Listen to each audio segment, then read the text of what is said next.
The snarl came first, low, guttural, a sound that turned blood cold, then the teeth. The military dog launched across the trauma bay, 100 pounds of trained lethality aimed at anyone who moved too fast, breathed too loud, existed too close to the gurney where the girl was dying. Nurses scrambled backward. A resident tripped over a crash cart. Dr. Marcus Hale barked orders no one could hear over the chaos, his voice drowned by the animal's rage and the flatline scream of monitors. Then a hand appeared in the dog's line of sight, steady, open, no threat, no fear. And a voice, quiet, almost bored, cut through the noise like a blade. "Shadow unit, down!" The dog dropped mid-leap, hit the floor, went silent. The entire room froze. Because the woman who'd just spoken wasn't supposed to know that command. She wasn't supposed to know anything except how to follow orders, keep her head down, and stay out of the way. That's what they'd told her every single day since she'd started 2 months ago at Redwood City Medical Center. Her name was Lena Voss, and up until 30 seconds ago, she was nobody. If you want to see how an invisible nurse dismantled a hospital's power structure in under 2 hours, stick around until the end. Drop a comment with your city so I can see how far this story travels. Let's go. Lena Voss had been a ghost long before she became a nurse. She showed up on time, kept her scrubs clean, never raised her voice. In the chaotic ecosystem of Redwood City Medical Center, that made her forgettable. Useful, maybe. Respected? Not even close. The trauma department ran on adrenaline and ego, and Lena had neither to spare. Or at least, that's what everyone assumed. Dr. Marcus Hale ruled the unit like a general who'd never seen combat. Tall, silver-haired, perpetually annoyed. He had a voice that could fill an operating theater and a habit of talking over anyone who wasn't another surgeon. Nurses were furniture to him. Lena, in particular, was a lamp he kept forgetting to turn off. "Voss, I need sutures. Voss, where's the imaging? Voss, do you even know what you're doing?" She answered every question, delivered every tool, never flinched. It drove him insane. On a Tuesday morning in late April, Hale stood in the center of the trauma bay, hands on hips, glaring at a monitor like it had personally insulted him. A 23-year-old motorcyclist had come in an hour earlier with a shattered femur and a bad attitude. The surgery had gone fine. The recovery wasn't. "Someone explain to me why this kid's pressure is dropping," Hale snapped. Lena glanced at the vitals, checked the drain output, looked at the kid's pallor. "Internal bleed," she said quietly. "Probably splenic. Missed it on the first scan." Hale turned on her like she'd just suggested bloodletting. "Excuse me?" "His spleen," Lena repeated, calm as glass. "It's bleeding, slowly. You'll see it if you run another CDA." Hale's jaw tightened.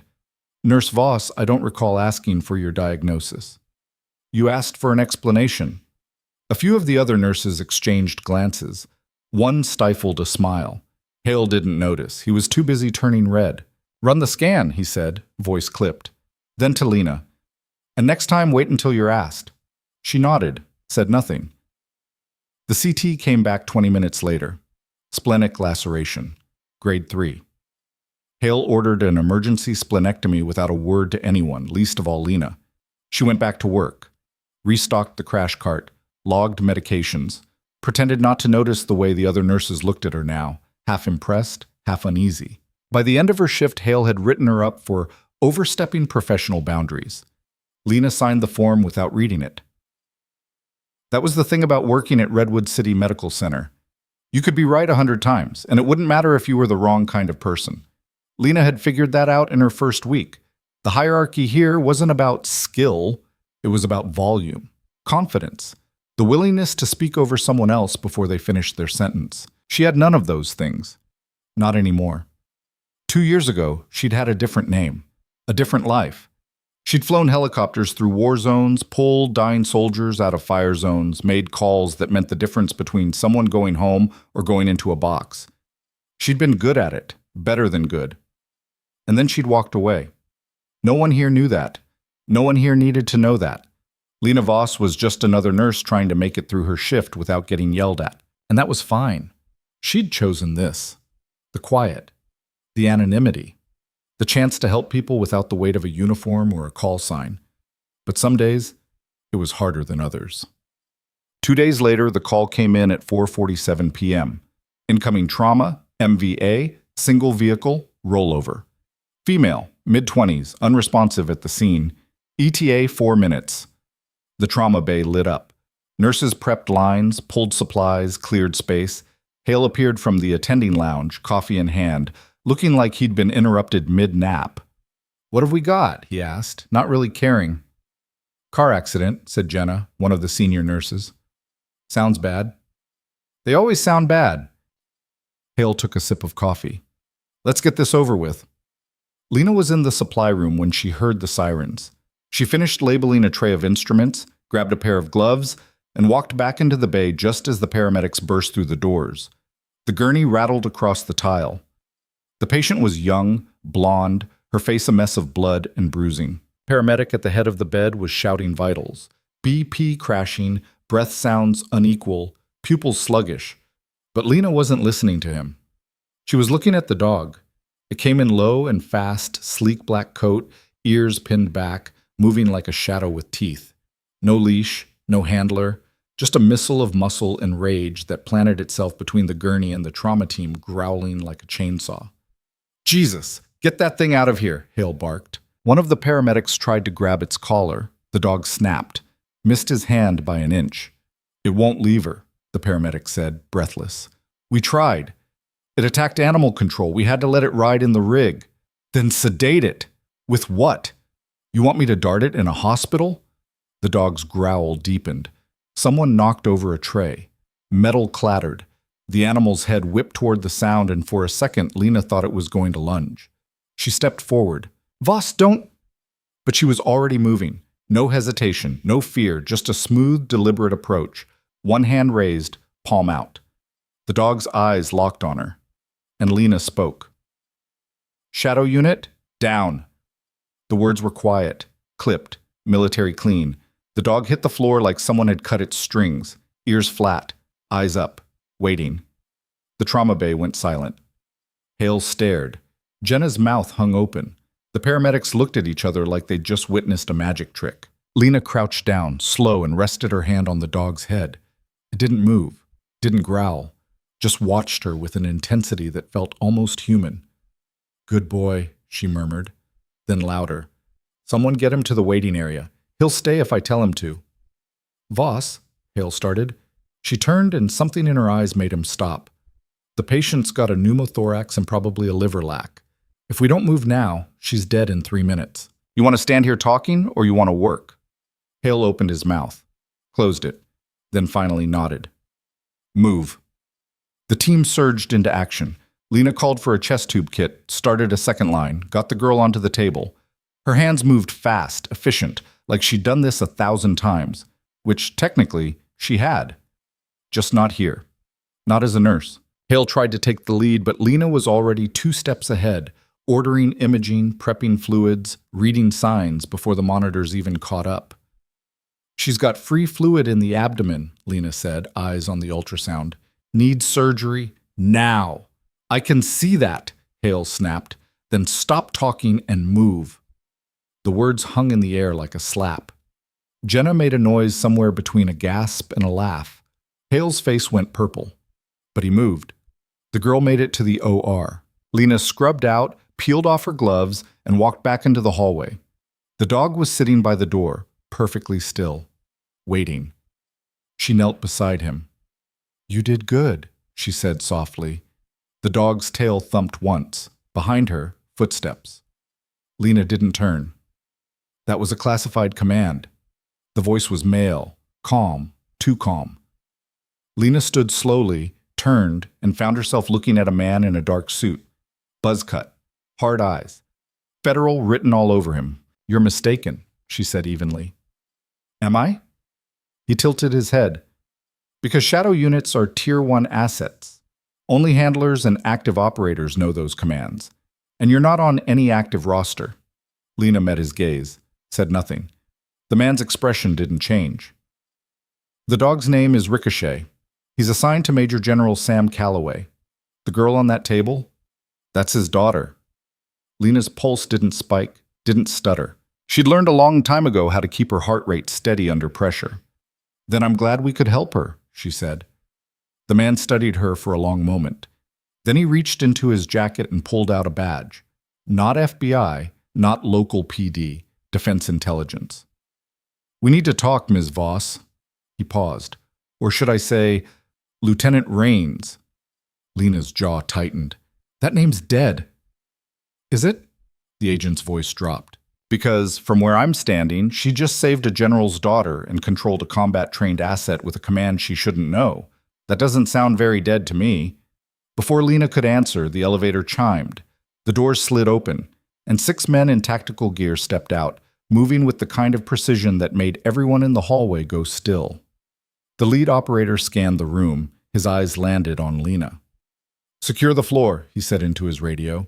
We've got a potential breach. Hale appeared from the OR hallway, still in his surgical cap, looking confused and furious. What the hell is going on? The agent didn't look at him. Dr. Hale, I'm going to need you to step back. This is my hospital. Not anymore. The tactical team fanned out, 2 posted at the elevator, 2 at the stairwell. The rest moved toward the OR. Lena's stomach dropped, because she knew what this was. She'd seen it before. Threat containment. Lockdown protocol. Someone thought the crash wasn't an accident. The agent turned back to her. You need to come with me. Now. I'm in the middle of a shift. Your shift just ended. Hale stepped forward, puffed up, indignant. You can't just pull my staff without... The agent finally looked at him. Dr. Hale, if you interfere with a federal investigation, I will have you removed in cuffs. Are we clear? Hale's mouth worked, but no sound came out. The agent gestured toward the conference room. Miss Voss, please. Lena glanced at Ricochet. The dog hadn't moved, still waiting, still watching. She followed the agent. The conference room smelled like stale coffee and cleaning chemicals. The agent closed the door, pulled the blinds, and sat down across from Lena without offering his name. Let's skip the part where you pretend you don't know what's happening, he said. The girl, Mara Calloway, was targeted. Lena's expression didn't change. Targeted how? Her vehicle's brake line was severed. Steering fluid drained. It was made to look like a rollover, but it was a hit. Clean, professional. And you think I'm involved? No. He leaned back. I think you're a complication. Explain. You're Lena Voss now. Before that, you were Lieutenant Kira Rains, 161st SOAR. Trauma flight medic, 3 tours. Classified ops in Libya, Syria, and God knows where else.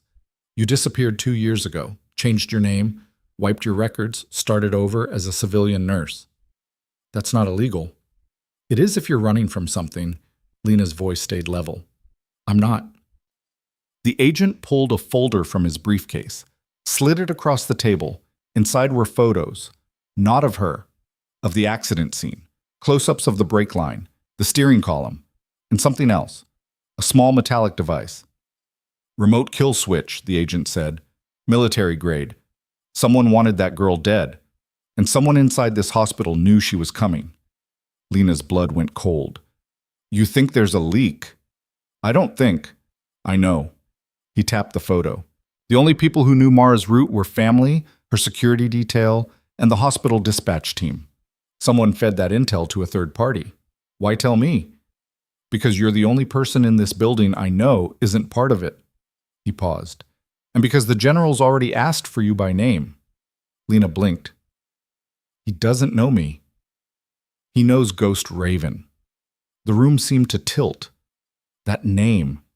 She hadn't heard it in 2 years, hadn't spoken it, hadn't let herself think it. That's not 2019, Benghazi evac. You flew a Black Hawk through a no-fly zone with 0 visibility, no backup, and a full squad of wounded Marines. Calloway was one of them. The agent leaned forward. He remembers. And when Ricochet answered to you, he put it together. Lena closed her eyes. I'm a nurse now.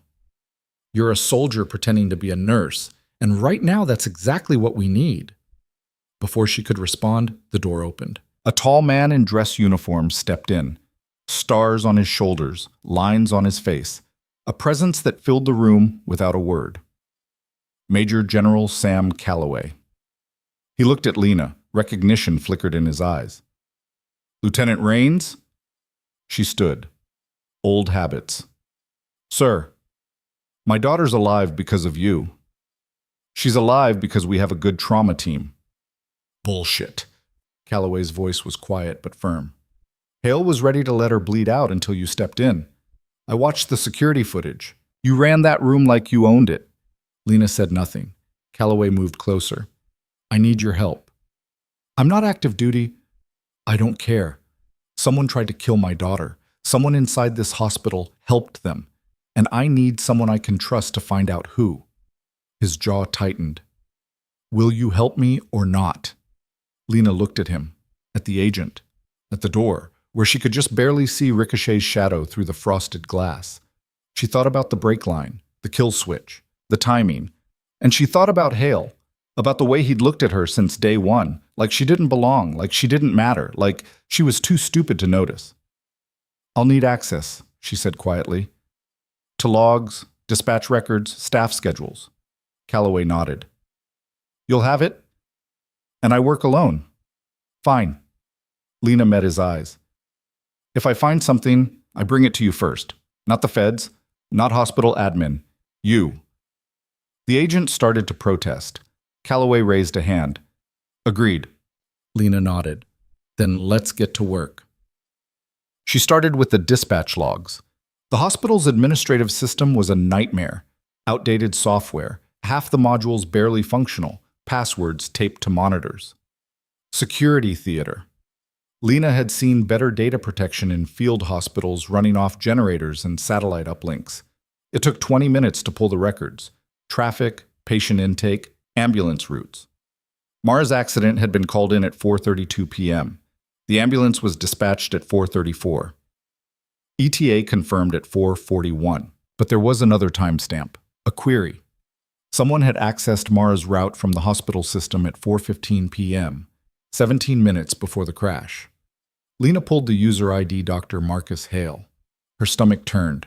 She cross-referenced it with his schedule. He'd been in surgery at 4:15, nowhere near a computer, which meant either someone used his login or he'd given it to someone else. She kept digging. 3 days earlier, Hale's account had accessed patient transport schedules, military clearances, routes for high-profile cases. None of it was his jurisdiction. None of it made sense, unless he was feeding it to someone. Lena printed the logs, locked them in her locker, and went looking for answers. The hospital at night was a different animal, quieter, darker. The fluorescent lights buzzed overhead, casting everything in a sickly yellow glow. Lena moved through the corridors like a shadow, her sneakers silent on the tile. She found Jenna in the break room halfway through a vending machine sandwich that looked older than most of the residents. Hey, Jenna said, surprised. Thought you went home. Couldn't sleep. You got a minute? Jenna gestured to the empty chair across from her. Sure. What's up? Lena sat, kept her voice casual. You know Dr. Hale pretty well, right? Jenna snorted. As well as anyone knows that jackass. Why? He ever ask you to do anything off-book? Like what? Access records, run reports, anything outside normal protocol. Jenna's expression shifted. Not suspicious, just curious. Why are you asking? Just trying to understand how things work here. Uh-huh. Jenna took a bite of her sandwich, chewed thoughtfully. Hale's a control freak. He wants everything run through him, but he's also lazy. So yeah, sometimes he'll have one of us pull data for him. Charts, labs, whatever. Why? He ever ask for dispatch logs, transport schedules? Jenna frowned. Not that I know of. That's not really his thing. She paused. You think he's up to something? I think someone is. Jenna leaned back, studying Lena with new interest.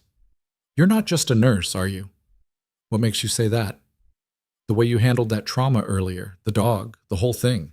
Jenna shook her head. I've been doing this for 12 years. I've never seen anyone take control of a room like that, especially not someone 2 months out of orientation. Lena didn't answer. Jenna smiled. It's cool. I don't need to know. But if you're going after Hale, I'm here for it. That guy's been overdue for a reality check since before I started. I'm not going after anyone. I'm just asking questions. Sure. Jenna stood, tossed her trash. Well, if you need help just asking questions, let me know. I've got access to stuff you don't. Like what? Like the admin server. I used to date one of the IT guys. Still have his login. She grinned. Don't look at me like that. Everyone does it. Lena felt something shift in her chest. A door opening. Can you pull historical access logs? See who's been querying what? Probably. When do you need it? Tonight. Jenna raised an eyebrow. You don't mess around, do you? No. All right, give me an hour.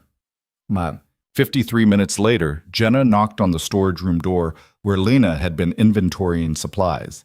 She had a flash drive in her hand and a grim expression on her face. You're not going to like this, Jenna said. Lena took the drive. What'd you find? Hale's been accessing classified patient records for the last 6 months.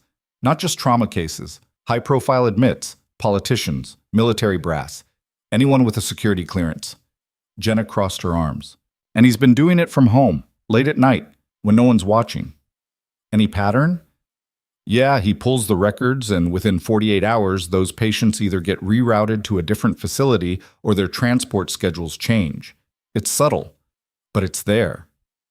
Lena felt the pieces clicking together. He's not just accessing records, he's manipulating them. Looks like it. Who else knows about this? No one. I just found it. Jenna hesitated. Lena, if this is what I think it is, you need to go to the police or the feds or someone.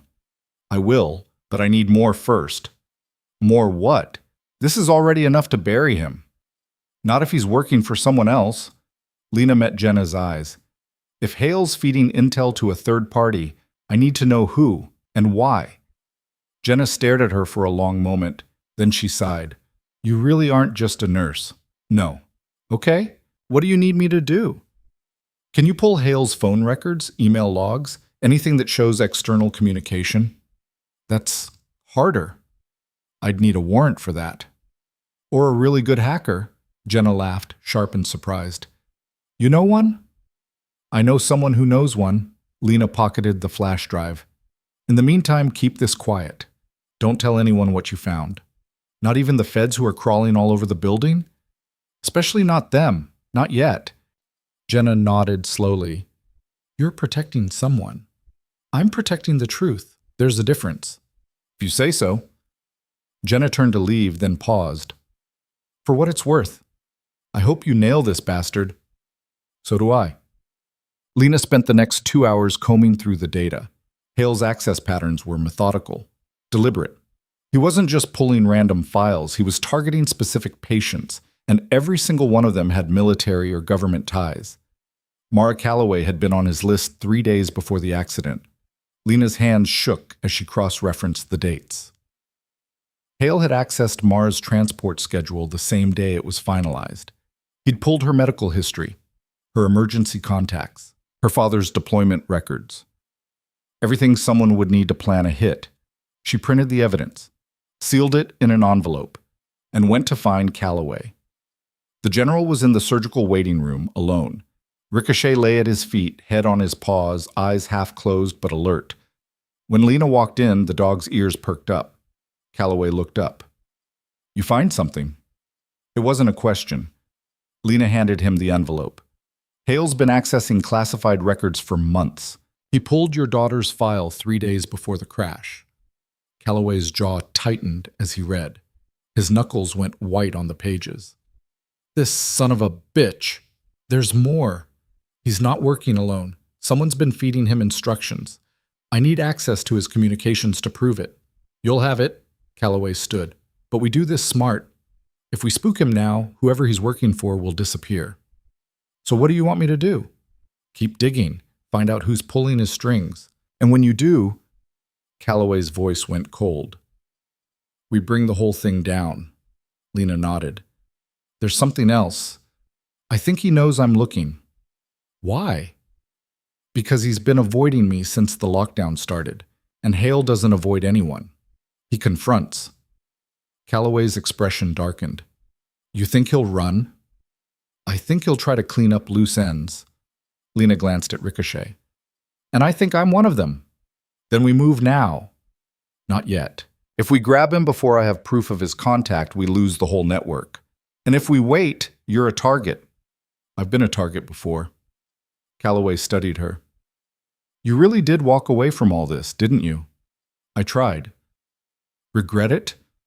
Lena thought about the last 2 years, the quiet shifts, the anonymity, the illusion of peace. Every day, she said quietly. But I'd do it again. Calloway nodded. For what it's worth, Lieutenant, you're exactly the kind of soldier we need more of. The kind who knows when to walk away. He paused. And when to come back. Before Lena could respond, her phone buzzed. A text from Jenna. Found something. Meet me in the morgue, now. Lena's blood went cold. The morgue was on the basement level, isolated, quiet. The kind of place where conversations didn't get overheard, or where accidents happened. I have to go, Lena said. Where? Jenna found something. Calloway stood. I'm coming with you. No, if Hale sees you, he'll know we're on to him. Then take Ricochet. Lena looked at the dog. He was already on his feet, watching her. He won't listen to me like he listens to his handler. He already did once. Calloway gave a sharp whistle. Ricochet trotted over. Ricochet, guard. The dog's posture shifted, alert, ready. Calloway looked at Lena. He'll stay with you now. Anyone tries anything, he'll know before you do. Lena crouched down, met the dog's eyes. You ready to work, boy? Ricochet's tail wagged once. Good. Let's go. The morgue was at the end of a long white hallway that smelled like disinfectant and cold metal. The lights flickered overhead, casting shadows that moved when they shouldn't. Lena pushed through the double doors, Ricochet at her side. The room was empty. Jenna? No answer. Ricochet's ears flattened. A low growl rumbled in his chest. Lena's hand went to her pocket, fingers closing around her phone. She pulled it out, ready to call for backup. And then she saw it, Jenna's phone, on the floor. Screen cracked, like it had been dropped. Lena's pulse spiked. Jenna! A sound behind her. Footsteps. Fast. She spun just as a figure emerged from the cold storage, tall, broad, face hidden behind a surgical mask. Not Jenna. Ricochet lunged. The man pulled a taser, fired. The prongs caught the dog mid-leap. He yelped, convulsed, hit the ground hard. Lena didn't think. She moved, grabbed the nearest object, a metal tray, and swung. The man blocked, grabbed her wrist, twisted. Pain exploded up her arm. She dropped the tray. He shoved her backward, hard. She hit the wall, stars bursting across her vision. The man advanced, pulled a syringe from his pocket. And Lena recognized the hands. The watch. Dr. Marcus Hale. You should have stayed invisible, Hale said, voice muffled by the mask. But you couldn't help yourself, could you? Lena's vision swam. She tried to move, couldn't. Hale stepped closer, syringe raised. Nothing personal, Voss, just business. And then Ricochet hit him from behind. The dog had recovered faster than anyone expected. He slammed into Hale's back, jaws clamping down on his shoulder. Hale screamed, dropped the syringe, went down hard. Lena scrambled to her feet, lungs burning.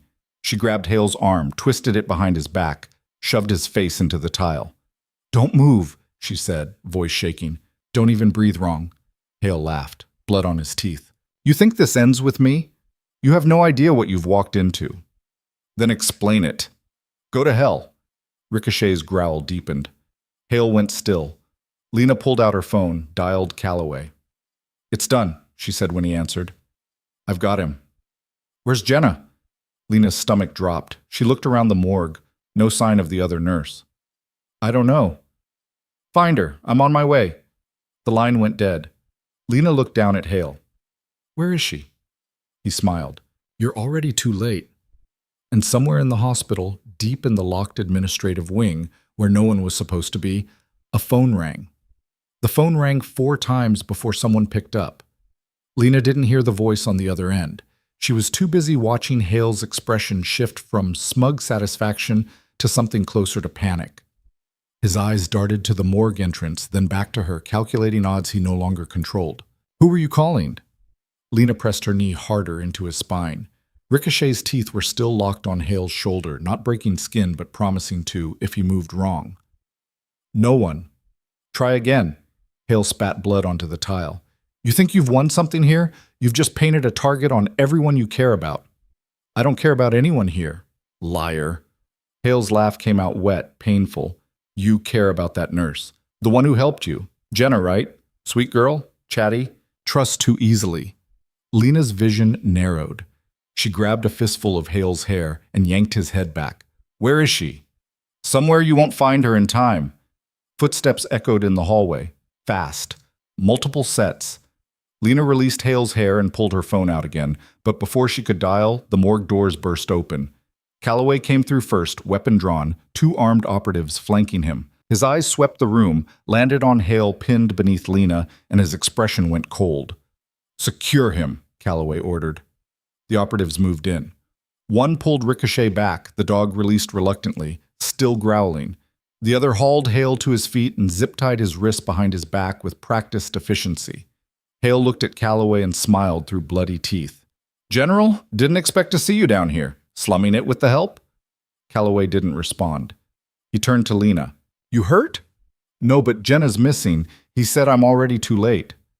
Then we move fast. Calloway gestured to one of his men. Get him to the secure room upstairs. No one talks to him until I say so. Sir, protocol requires... I don't give a damn about protocol. Move! The operatives hauled Hale toward the door. He twisted back, eyes locked on Lena. You should have stayed a ghost, Rains. Now everyone's going to know what you really are. The doors swung shut behind him. Lena's hands were shaking. She balled them into fists, forced her breathing to steady. Calloway noticed but didn't comment. We need to find Jenna, Lena said. We will. But first, I need to know what you're walking into. Calloway pulled out a tablet, pulled up building schematics.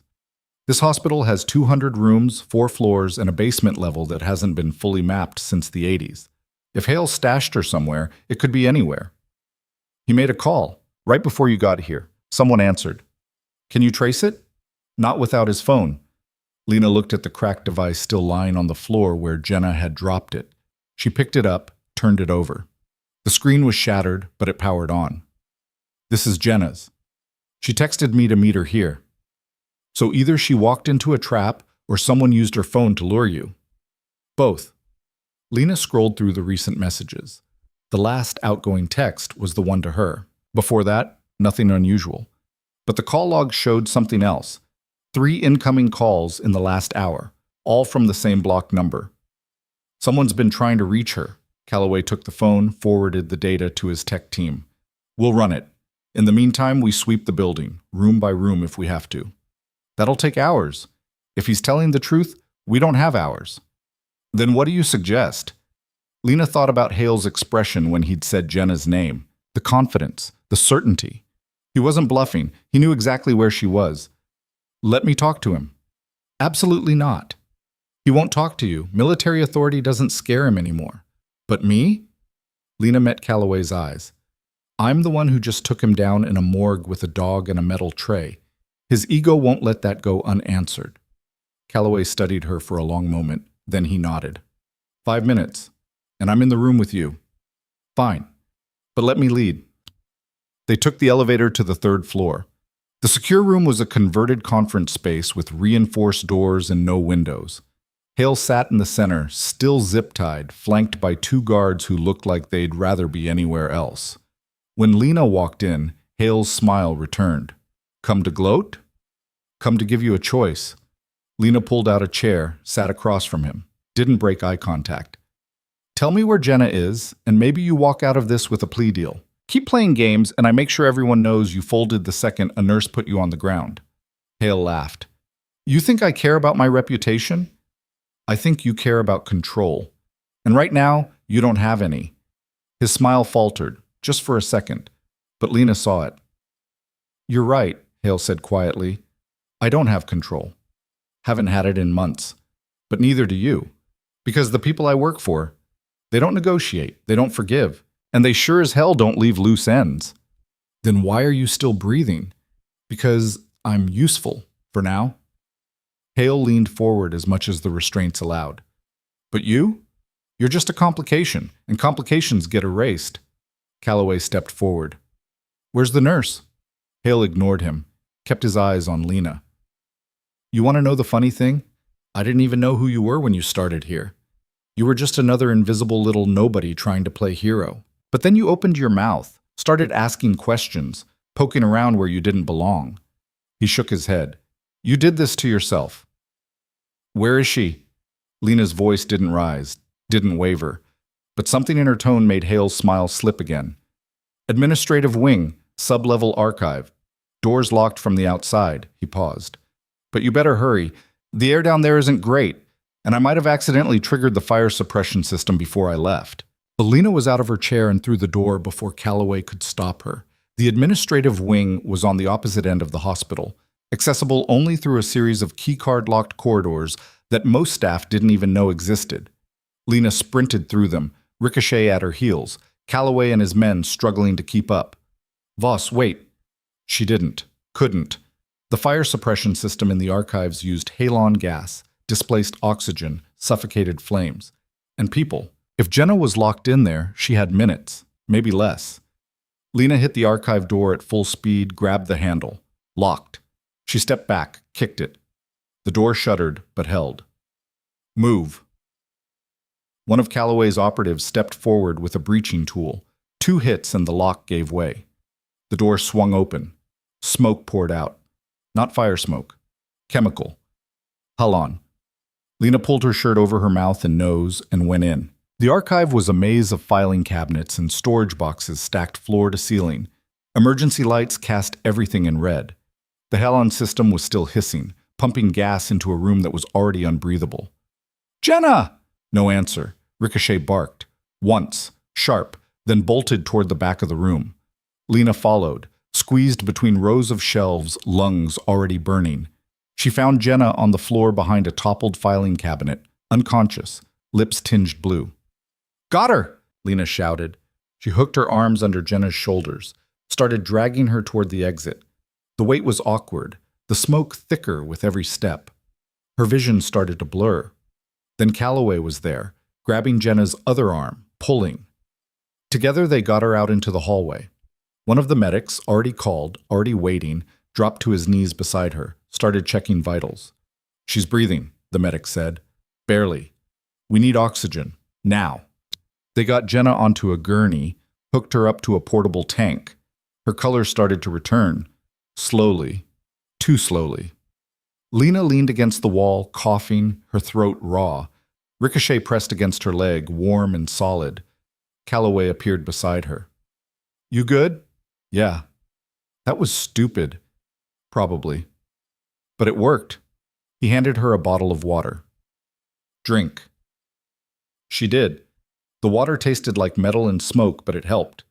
Jenna's eyes fluttered open. She looked around, disoriented, then locked onto Lena. You found me. Barely. Lena crouched down beside the gurney. What happened? I was pulling files. Someone came up behind me, hit me.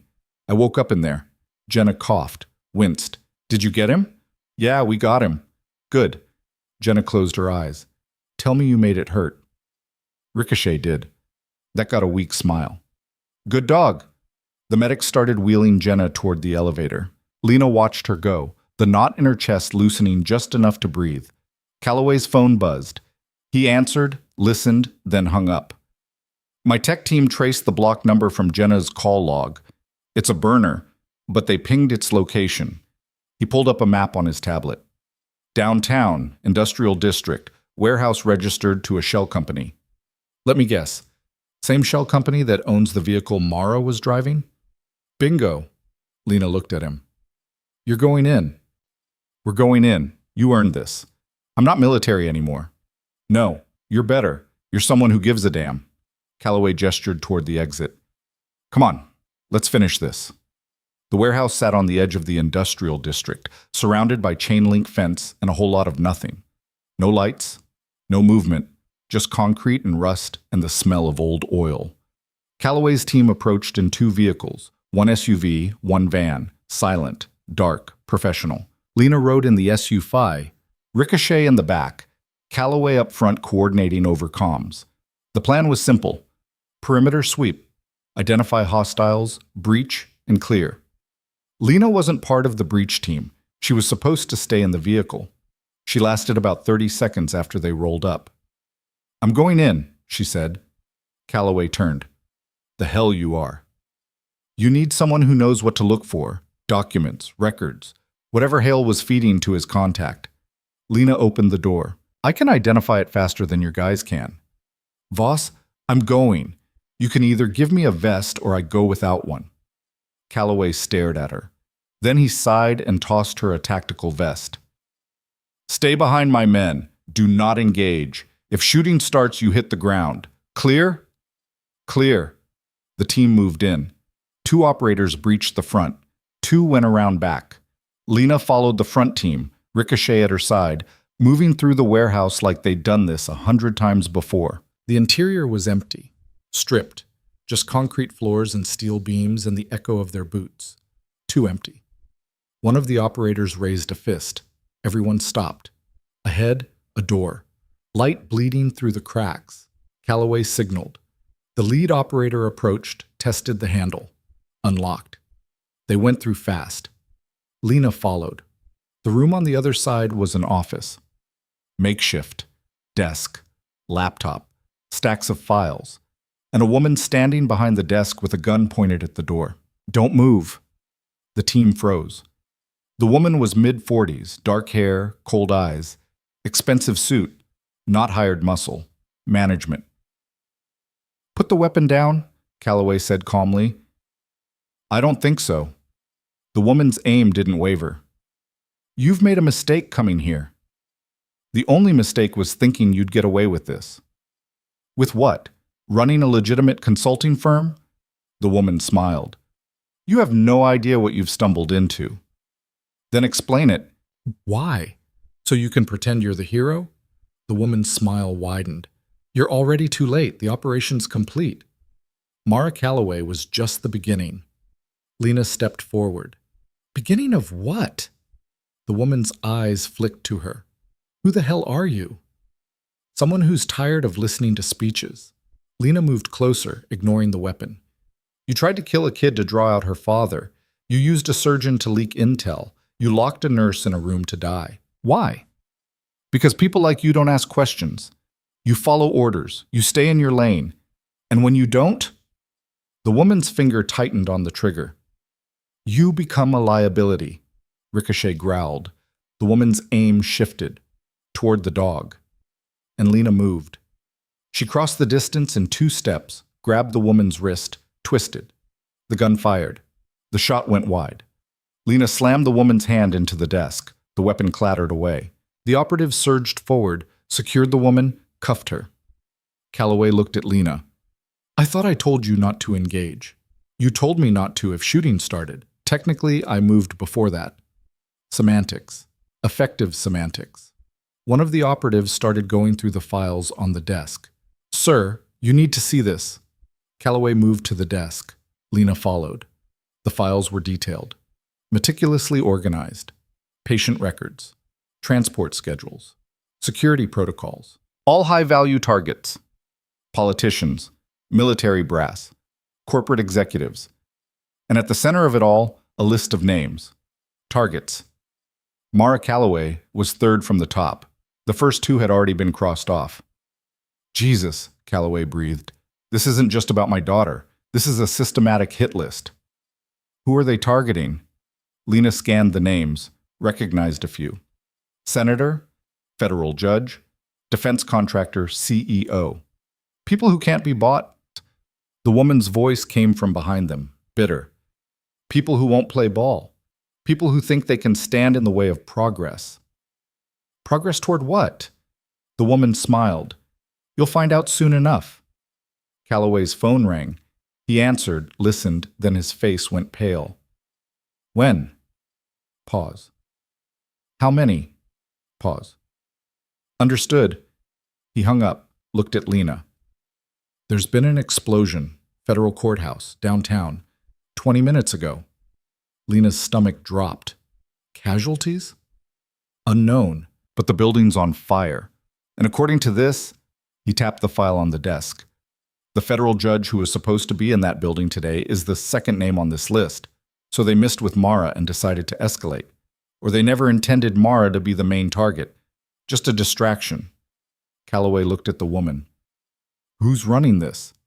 The woman said nothing. Answer the question. Still nothing. Calloway leaned in close. You're going to spend the rest of your life in a cell. The only question is whether you cooperate now or after we've already dismantled your entire operation. Your choice. The woman's smile didn't falter. You can't dismantle what you don't understand, and you don't understand anything. Try me. The woman looked at Lena. Ask her, she knows. Lena frowned. I don't know you. No, but you know what it's like to be erased, to disappear, to become someone else. The woman tilted her head. How long do you think you can keep running, Lieutenant Raines? How long before they find you too? Lena's blood went cold. Who's they? The woman laughed. If you have to ask, you're already dead. One of the operatives cleared his throat. Sir, we've got company. 3 vehicles approaching fast, no markings. Calloway cursed. How long? 2 minutes, maybe less. Everyone out. Now. Calloway grabbed the laptop and as many files as he could carry. Move! They ran. Back through the warehouse, toward the exit. Behind them, the sound of engines. Doors slamming. Voices shouting. They made it to the SUV. Piled in. The driver punched it. Gunfire erupted behind them. Rounds pinged off the armored vehicle. The back window spiderwebbed but held. Go, go, go, Calloway shouted. The driver didn't need to be told twice. They fishtailed onto the main road, tires screaming, and disappeared into the night. Lena looked back. The warehouse was already swarming with figures, black tactical gear, professional, coordinated. Who the hell are they? She asked. Calloway was staring at the laptop.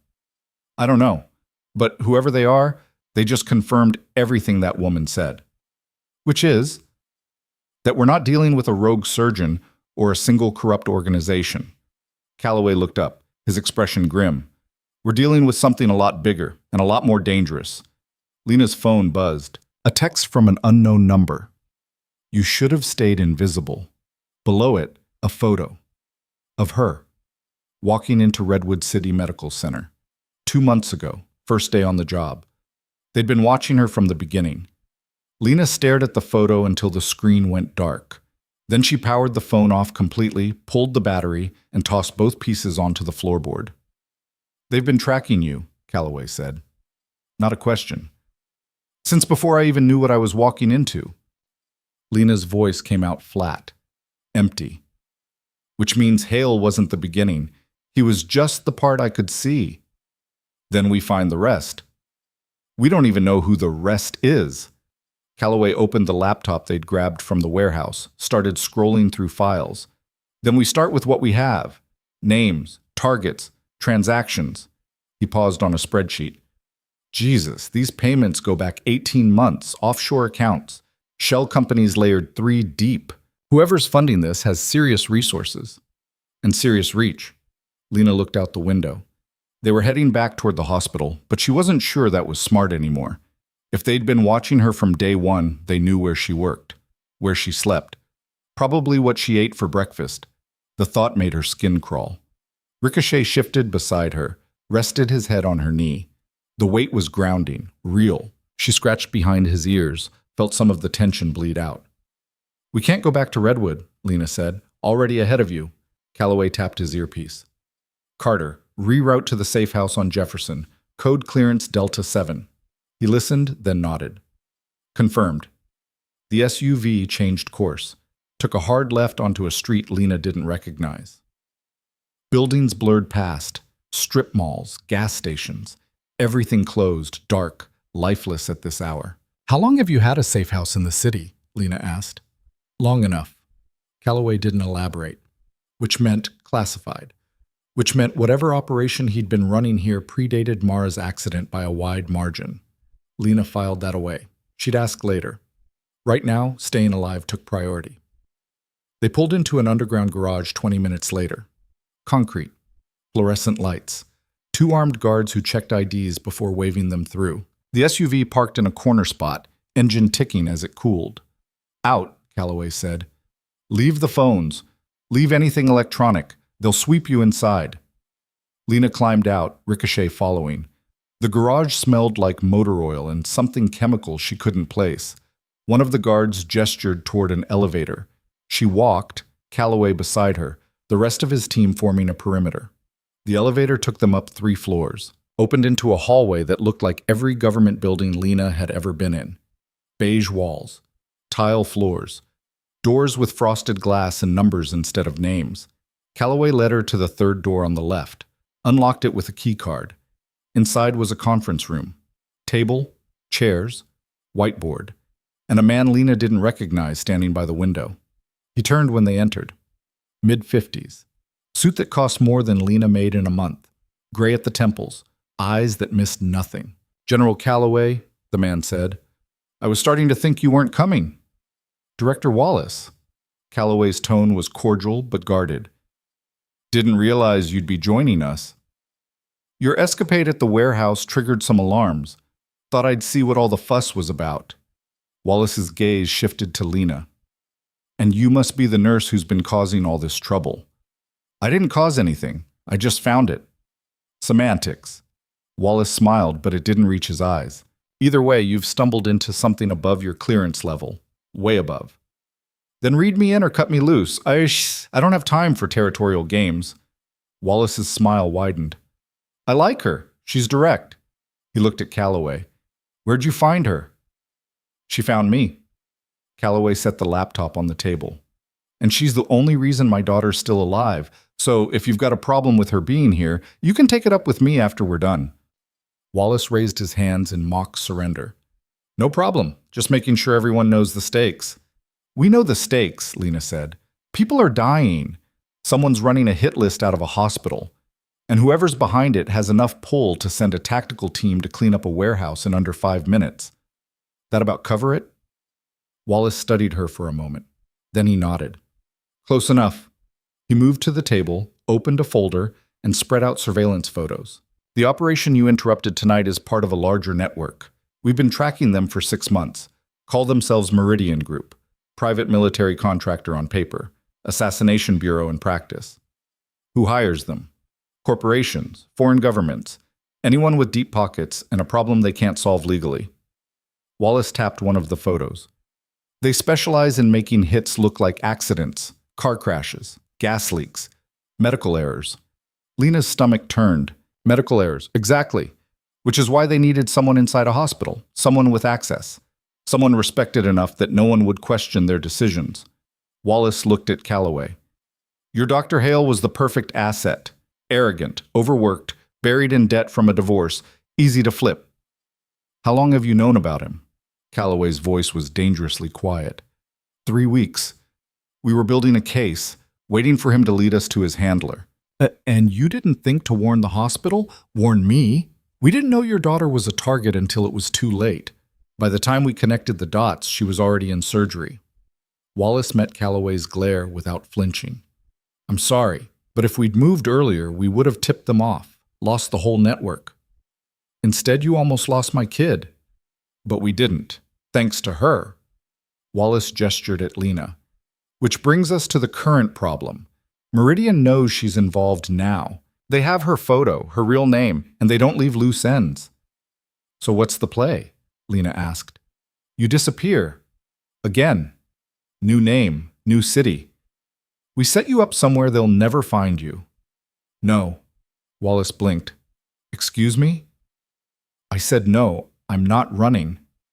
"Ms. Voss, it's Rains. And I didn't walk away from a war zone to spend the rest of my life looking over my shoulder. If Meridian wants me, they can come find me. But I'm not hiding." "That's not bravery. That's suicide." "Maybe, but it's my choice." Calloway leaned forward. "What if we gave you another option?" Lena looked at him. "I'm listening." "Meridian knows you're a threat. They'll come for you. But if we control the when and where, we can turn that into an advantage." Calloway pulled up a map on the laptop. "We set a trap. Use you as bait. Draw them out. And when they move, we take them down. All of them." Wallace shook his head. "That's insane. You're talking about using a civilian as a lure for a professional kill team." "She's not a civilian. She's a combat veteran with more field experience than half my operators." Calloway met Lena's eyes. But it's her call. Lena thought about the last 2 years, the quiet shifts at Redwood, the careful anonymity, the illusion of peace. It had been a lie from the start. She'd known that, deep down. You didn't just walk away from who you were.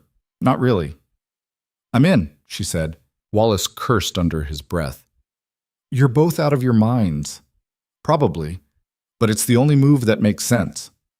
Calloway started typing, pulling up files. Meridian operates on a schedule. They don't improvise. Every hit is planned weeks in advance, which means they've already got a timeline for Lena. We just need to figure out when and where. How do we do that? We make them tell us. Calloway looked at Wallace. You still have eyes on Hale? He's in federal custody. Lawyer's already on the way. Delay the lawyer. I need 10 minutes with him first. That's not... I don't care what it is. Get me 10 minutes. Wallace stared at him. Then he pulled out his phone, made a call. You've got 5. After that, I can't stop the paperwork. 5's enough. They moved Hale to an interrogation room in the basement. No windows, no cameras, just concrete walls and a metal table bolted to the floor. He sat in a chair that didn't move, wrists still zip-tied, looking significantly less smug than he had in the morgue. Calloway walked in first. Lena followed. The door locked behind them. Hale looked up. Come to finish what your dog started? I'm here to offer you a deal, Calloway said. I already have a lawyer.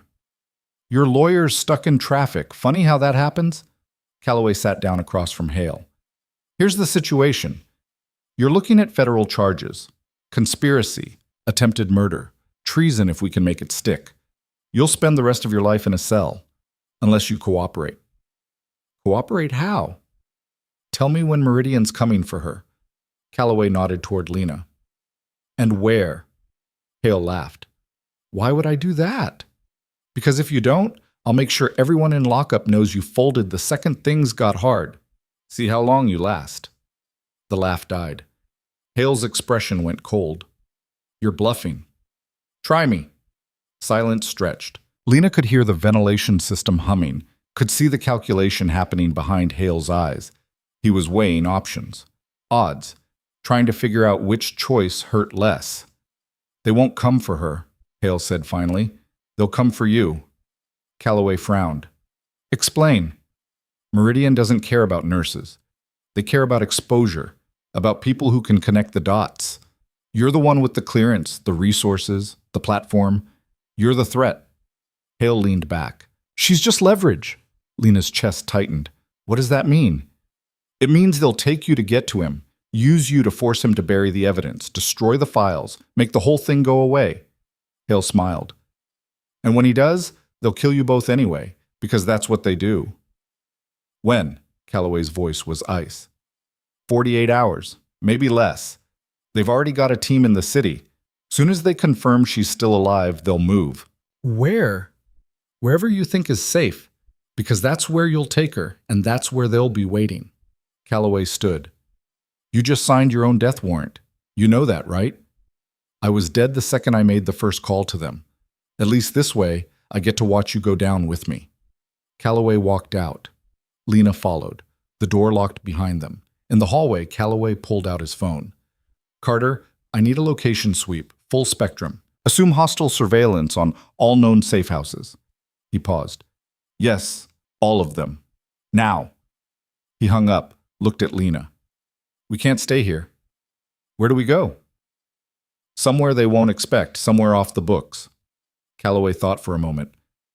You still have access to Redwood? My keycard should work. Why? Because the last place they'll expect us to go is back to the place this started. And hospitals have advantages, cameras, security, witnesses, and a lot of innocent people who'll be in the crossfire if this goes wrong. Then we make sure it doesn't go wrong. They took a different vehicle this time. Unmarked sedan, civilian plates. Calloway drove. Lena rode shotgun, Ricochet in the back. No tactical team, no backup. Just the three of them, and whatever they could improvise. This is a terrible plan, Lena said. You have a better one? Not really. Then let's hope terrible works. They reached Redwood City Medical Center just after midnight. The emergency entrance was lit up, Ambulances coming and going. Normal chaos. No one looked twice at the sedan pulling into visitor parking. Lena used her key card at the staff entrance. It beeped green. They were in. The hospital at night was a different world. Quieter, dimmer. The day shift's energy replaced by exhaustion and the kind of focus that came from knowing you were the only thing standing between a patient and disaster. Lena led Calloway through the back corridors, avoiding the main halls. They took a service elevator to the 4th floor, stepped out into the administrative wing. "Where are we going?" Calloway asked. "Records room. If Hale was pulling files, there might be something he missed, something that tells us who else is involved." "You think there are more people like him here?" "I think Meridian doesn't put all their assets in one place. If Hale was working the trauma side, someone else is working another department." They found the records room at the end of the hall. Door locked. Lena swiped her card. It beeped red. "Damn! They must have flagged my access after the lockdown." Calloway pulled a small tool from his pocket. "Move!" 30 seconds later, the lock clicked open. Inside, the records room was exactly what Lena expected. Rows of filing cabinets, computers humming, the smell of old paper and toner. She went straight to the nearest terminal, logged in using an old supervisor password Jenna had given her weeks ago. "What are you looking for?" Calloway asked. "Cross-reference. Hale accessed certain files. I want to see who else accessed the same ones." She ran the search, waited. The system churned through data, slow as molasses. Then a list populated. 3 names appeared alongside Hale's: Dr. Marcus Hale, Dr. Evelyn Torres, Nurse Supervisor Karen Lind, and someone listed only as Admin User 7.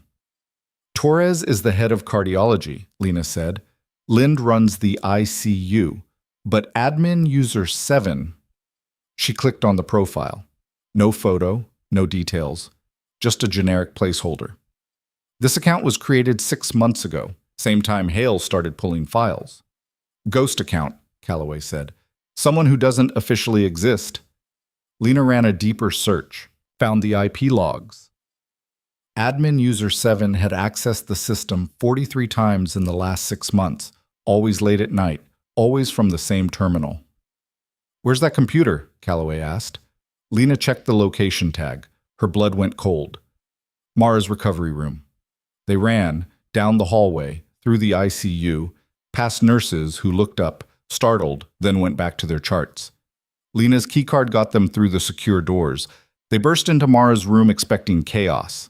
Instead, they found a woman standing by the IV line, syringe in hand. She looked up. Mid-30s, scrubs, Redwood City Medical Center badge clipped to her pocket, blonde hair pulled back, expression calm, professional. "Can I help you?" she asked. Lena's eyes dropped to the syringe. Clear liquid. Could be saline. Could be something else. "Step away from the patient," Calloway said quietly. The woman didn't move. "I'm sorry, who are you?" "Federal agent. Step away. Now." The woman's hand tightened on the syringe. "I'm just administering medication. Doctor's orders." "What medication?" "Morphine, for pain management." "Show me the chart." The woman hesitated. Just a second. But it was enough. Lena moved, grabbed the woman's wrist, twisted. The syringe fell, hit the floor, shattered. The woman tried to pull free. Lena held on. "Who are you?" "Nurse Hayes, ICU staff. Let go of me." "Bullshit. I've worked here 2 months. I've never seen you before." The woman's expression changed. The professional mask slipped. What replaced it was something colder, harder. "You should have stayed invisible," she said. Then she moved, fast, trained, a strike to Lena's throat that would have crushed her windpipe if Lena hadn't blocked, a knee to the ribs, an elbow to the face. Lena stumbled back, tasted blood. Calloway drew his weapon. "Don't move!" The woman ignored him, lunged for the IV line. Calloway fired. The shot went wide. He couldn't risk hitting Mara. The woman grabbed the line, started to inject something directly into it. Ricochet hit her from the side. 80 pounds of muscle and teeth. The woman went down hard. The IV line ripped free. Alarms started screaming. Nurses flooded into the room, security behind them. Chaos erupted. Calloway hauled the woman to her feet, cuffed her. Get a med team in here, now! Lena was already at Mara's side, checking vitals. The IV had disconnected before whatever was in that syringe could reach her bloodstream. Pulse steady. Breathing normal. No immediate danger. She's okay, Lena said. She's okay. The woman in cuffs laughed. You think this changes anything? You think stopping me stops them? Calloway pulled her close. Who sent you? People you can't touch. People who've been running the city longer than you've been alive. Names. The woman smiled. You'll find out soon enough. They're already here. Lena's stomach dropped. What does that mean? It means you're out of time. The lights went out. Emergency power kicked in a second later, but it was too late. In the darkness, Lena heard movement. Fast. Coordinated. Multiple people. Then gunfire. Not in the room. Down the hall. Short controlled bursts. Professional. Calloway grabbed Lena's arm. We need to move. Now. We can't leave Mara. I'll stay with her. One of the nurses, Jenna, still pale but upright, appeared in the doorway. Go. I've got her. Lena hesitated. Go! Jenna shouted. They went. Out into the hallway. Smoke was already filling the corridor. Alarms screaming, people running. Lena couldn't tell who was staff and who was hostile. Then she saw them. 4 figures in black tactical gear, moving through the chaos with practiced efficiency. Weapons raised, firing on anyone who got in their way. Calloway returned fire. Dropped one. The others scattered, took cover. This way! Lena grabbed his arm, pulled him toward the stairwell. Ricochet bolted ahead, clearing the path. They made it to the stairs, started down. Behind them, footsteps. Heavy boots. Getting closer. Second floor. First floor. Ground level. They burst into the main lobby. More chaos, patients being evacuated, staff trying to maintain order. No one knew what was happening. Lena scanned the exits. 3 options. Front entrance, ambulance bay. Service door by the kitchen. Ambulance bay, she said.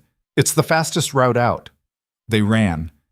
Halfway across the lobby, Lena saw him, standing by the exit, watching, waiting. Tall, dark suit, familiar face.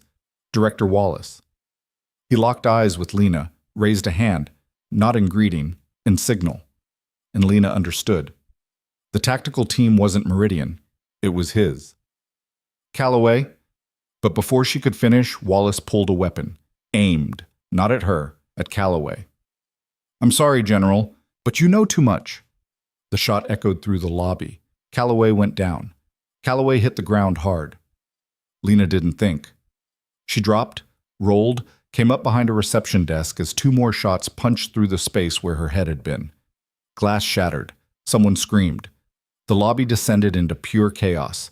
She reached for Calloway. His eyes were open, face twisted in pain, hand pressed against his left shoulder, blood seeping between his fingers. Not center mass. Not fatal, but bad enough. Can you move? Lena hissed. Yeah. Calloway's voice came out strained. Go. Get out of here. Not without you. That's an order. I don't take orders anymore. Ricochet was beside them, low to the ground, every muscle coiled. Lena grabbed Calloway's good arm, started dragging him toward the service corridor. Return fire erupted from somewhere behind them. One of Calloway's men, still loyal, still fighting. It bought them seconds. They made it through the door. Lena kicked it shut, shoved a supply cart against it. Wouldn't hold long, didn't need to. The corridor was narrow, lined with equipment and empty gurneys. Lena pulled Calloway to his feet. He swayed but stayed upright. Wallace, Calloway said through gritted teeth. He's been running Meridian the whole time. I figured that out when he shot you. We need to... He stumbled. Lena caught him. First, we need to stop you from bleeding out. She guided him into a supply room, locked the door. Found gauze, trauma pads, anything she could use. Sit. Calloway sat. Lena peeled his jacket back, cut away his shirt. The entry wound was high, just below the clavicle. Clean, through and through, lucky. She packed it, wrapped it tight, worked fast. How bad? Calloway asked. You'll live, but you need a hospital. We're in one. A hospital that's not currently under siege. Lena secured the bandage. Can you shoot? Calloway flexed his right hand, winced. Yeah. Then we move. Back exit. Service tunnel if it's still clear. They left the supply room. Ricochet led, nose working, every sense on alert. The dog stopped at an intersection, growled low. Footsteps. Coming from the left. Lena and Calloway pressed against the wall. A figure rounded the corner, tactical gear, weapon raised, and Ricochet launched. Took the man down before he could fire. The weapon clattered away. Lena grabbed it, checked the chamber, loaded. The man on the ground wasn't moving. Ricochet had his throat. Not killing, just holding. Who sent you? Lena pointed the weapon at his face. The man's eyes were wide, terrified. Wallace. Director Wallace, please. How many of you? 8, maybe 10. I don't know. They don't tell us everything. Where's Wallace now? Lobby. He's coordinating the sweep. Lena looked at Calloway. We can't get out through the lobby. Service tunnel, Calloway said. Through the basement. It connects to the parking structure 2 blocks over. Can you make it? Do I have a choice? They moved. Left the tactical operative zip-tied and unconscious. Took the stairs down, moving as fast as Calloway's injury allowed. The basement was dark, emergency lighting casting everything in red. Steam pipes hissed overhead. The air smelled like mildew and industrial cleaner. Lena found the tunnel entrance behind a boiler room. Heavy metal door, rusted hinges. She pulled. It didn't budge. Calloway pushed past her, threw his weight against it. The door groaned, shifted, finally gave. Beyond was darkness and the smell of stale water. They went in. The tunnel was exactly as bad as Lena expected. Narrow, low ceiling, puddles of something she didn't want to identify. Ricochet's claws clicked on concrete. Their breathing echoed. Halfway through, Lena's phone buzzed. She'd grabbed a new one from the supply room, basic burner. The screen lit up. Text from an unknown number. You can't run from this. Wallace has the city locked down. Every exit, every road. Surrender now and I'll make it quick. Lena showed it to Calloway. That's not Wallace, he said. How do you know? Because Wallace doesn't negotiate, and he doesn't do his own dirty work. Calloway leaned against the wall, breathing hard. Someone else is pulling strings. Who? Before he could answer, Lena's phone rang. She almost didn't pick up. Then she saw the caller ID. Redwood City Medical Center. Main line. She answered. Who is this? Lena. Jenna's voice, shaking, terrified. They have me. They have Mara. If you don't come back... The line went dead. Lena's chest constricted.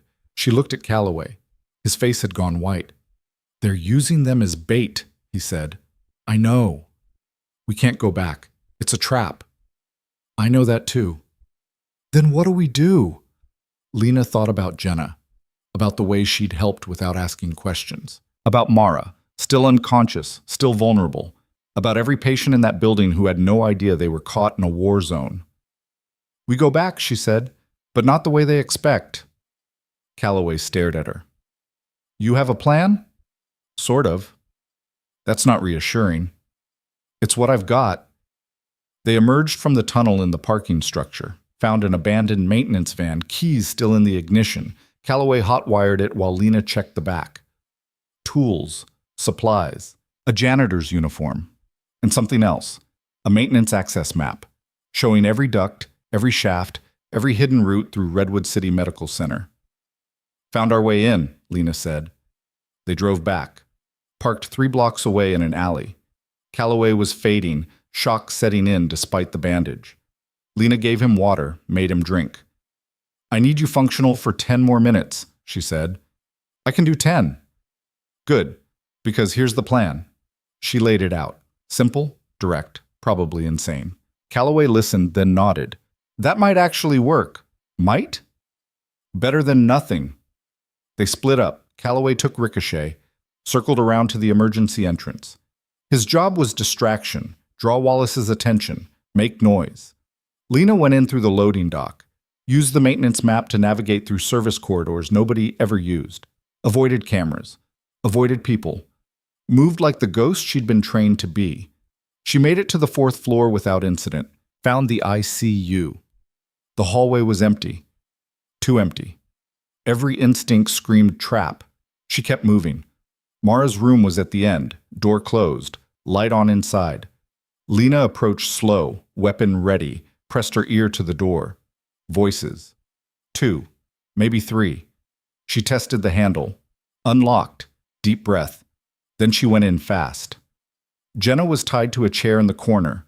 Mara still in the bed, monitors beeping. And standing between them, weapon trained on Jenna's head, was the woman from earlier. The fake nurse. Still in scrubs, still calm. "Took you long enough," the woman said. Lena's weapon was already up, aimed center mass. "Let them go." "Put the gun down first." "Not happening." "Then I shoot her." The woman pressed the barrel against Jenna's temple. "Your choice." Lena didn't lower her weapon. "You shoot her, I shoot you. We both lose." "Maybe. But at least I'll complete my mission." "What mission? You already failed. Mara's alive. Wallace is exposed. Meridian's finished." The woman smiled. "You still don't get it. Meridian was never the point. It was just the tool. A way to remove obstacles. People who asked too many questions. People who threatened the real operation." "What operation?" "The one that's been running this city for 20 years. Hospitals, police, courts, all of it." The woman's smile widened. "You think Wallace is in charge? He's middle management. The people who really run things don't even have names you'd recognize." "Then give me one I would." "Why? So you can play hero? You're not a hero. You're just a nurse who got lucky." The woman's finger tightened on the trigger. "And your luck just ran out." The door burst open. Calloway came through, Ricochet at his side, weapon raised. The distraction worked. The woman's aim shifted for half a second. Lena fired. The shot caught the woman in the shoulder. She spun, went down. Her weapon skidded across the floor. Ricochet was on her before she could reach for it, jaws clamped on her forearm. Lena kicked the weapon away, moved to Jenna. Cut her restraints. "You okay?" Jenna nodded, shaking. "I thought, don't. You're safe now." Calloway secured the woman, cuffed her with zip ties pulled tight enough to hurt. "Start talking. Who's running the operation?" The woman laughed, blood on her teeth. "You'll never get close enough to find out." "Try me." "Fine. You want a name?" "Dr. Evelyn Torres, head of cardiology. She's been on the payroll for 15 years, so has half the hospital board, so has your precious director Wallace." The woman coughed. "You think taking down 1 or 2 people changes anything? The system's been rigged since before you even knew this place existed." Lena felt something click. "Torres." She was one of the names on Hale's access list. "Give the nurse a prize." The woman's voice was fading. "She's been running medical cover for high-value eliminations, heart attacks, strokes. Complications during surgery, all clean, all untraceable." "Where is she now?" "Where do you think? Cleaning up the last loose ends." The woman's eyes drifted to Mara. "Starting with her." Calloway was already moving. "I'll stay with Mara. You find Torres." "Alone?" "You won't be alone." He gestured to Ricochet. "Take him. He'll know if something's wrong." Lena ran. Cardiology was 2 floors down. She took the stairs, Ricochet keeping pace. Her mind was racing. If Torres was still in the building, she'd be in her office. Or the OR. Somewhere she could control the narrative. Lena hit the 2nd floor, turned toward the cardiology wing. The hallway was dark. Quiet. Wrong. Ricochet's hackles went up, then the lights came on. Dr. Evelyn Torres stood at the far end of the hall. Mid-40s. Dark hair. White coat. Stethoscope around her neck. She looked like every competent, overworked cardiologist Lena had ever met. Except for the gun in her hand. "Ms. Voss," Torres said pleasantly. "Or should I say Lieutenant Rains? I've heard so much about you." Lena raised her weapon. "Step away from the door." "I'm afraid I can't do that. You see, there are patients in this wing who need my care, and I take my oath very seriously." "Your oath? You've been killing people for 15 years. "I've been saving people, the right people, the ones who matter." Torres moved closer. "You think the world runs on fairness? On justice? It runs on power, and power requires sacrifice. You're insane. I'm practical. There's a difference. Torres stopped 10 feet away. You could have stayed invisible, could have kept your head down, but you had to play hero, had to save the general's daughter, had to dig into things that weren't your concern. People were dying. People die every day. That's not your problem. Torres raised her weapon. But you made it your problem, and now it's mine. Ricochet growled. Torres's aim shifted to the dog. Call him off, or I shoot him first. Don't. Then drop the weapon. Lena's mind raced. She was outgunned, outmaneuvered. Torres had the high ground, clear sight lines, nothing to lose. And then Lena remembered something Calloway had said earlier about Meridian, about how they operated. They don't improvise. Every hit is planned.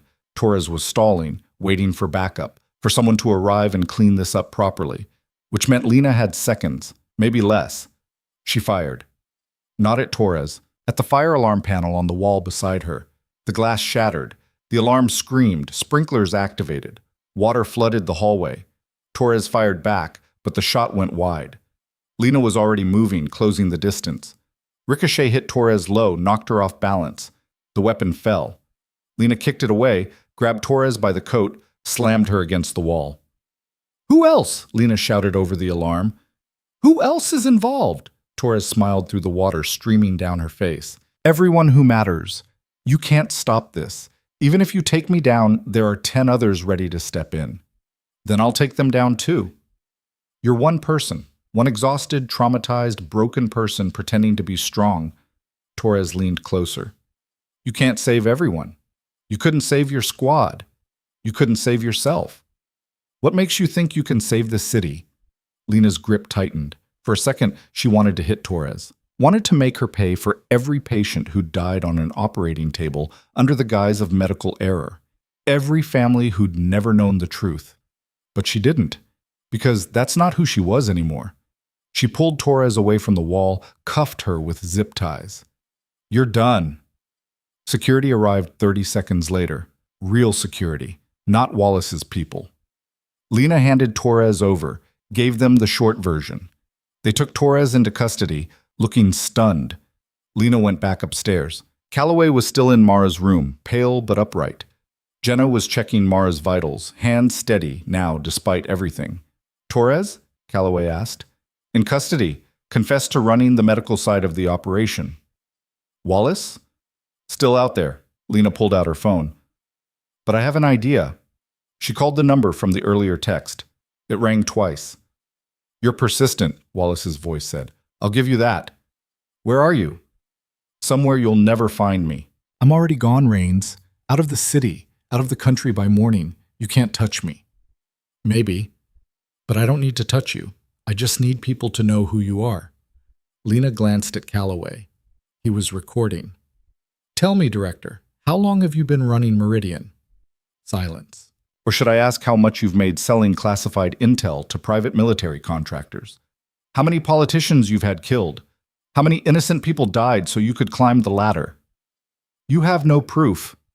I have Torres, I have Hale, I have the woman you sent to kill Mara. They're all talking, and they're all giving you up. Lena kept her voice calm. You're finished, Wallace. The only question is whether you run and spend the rest of your life looking over your shoulder, or you turn yourself in and maybe cut a deal. More silence.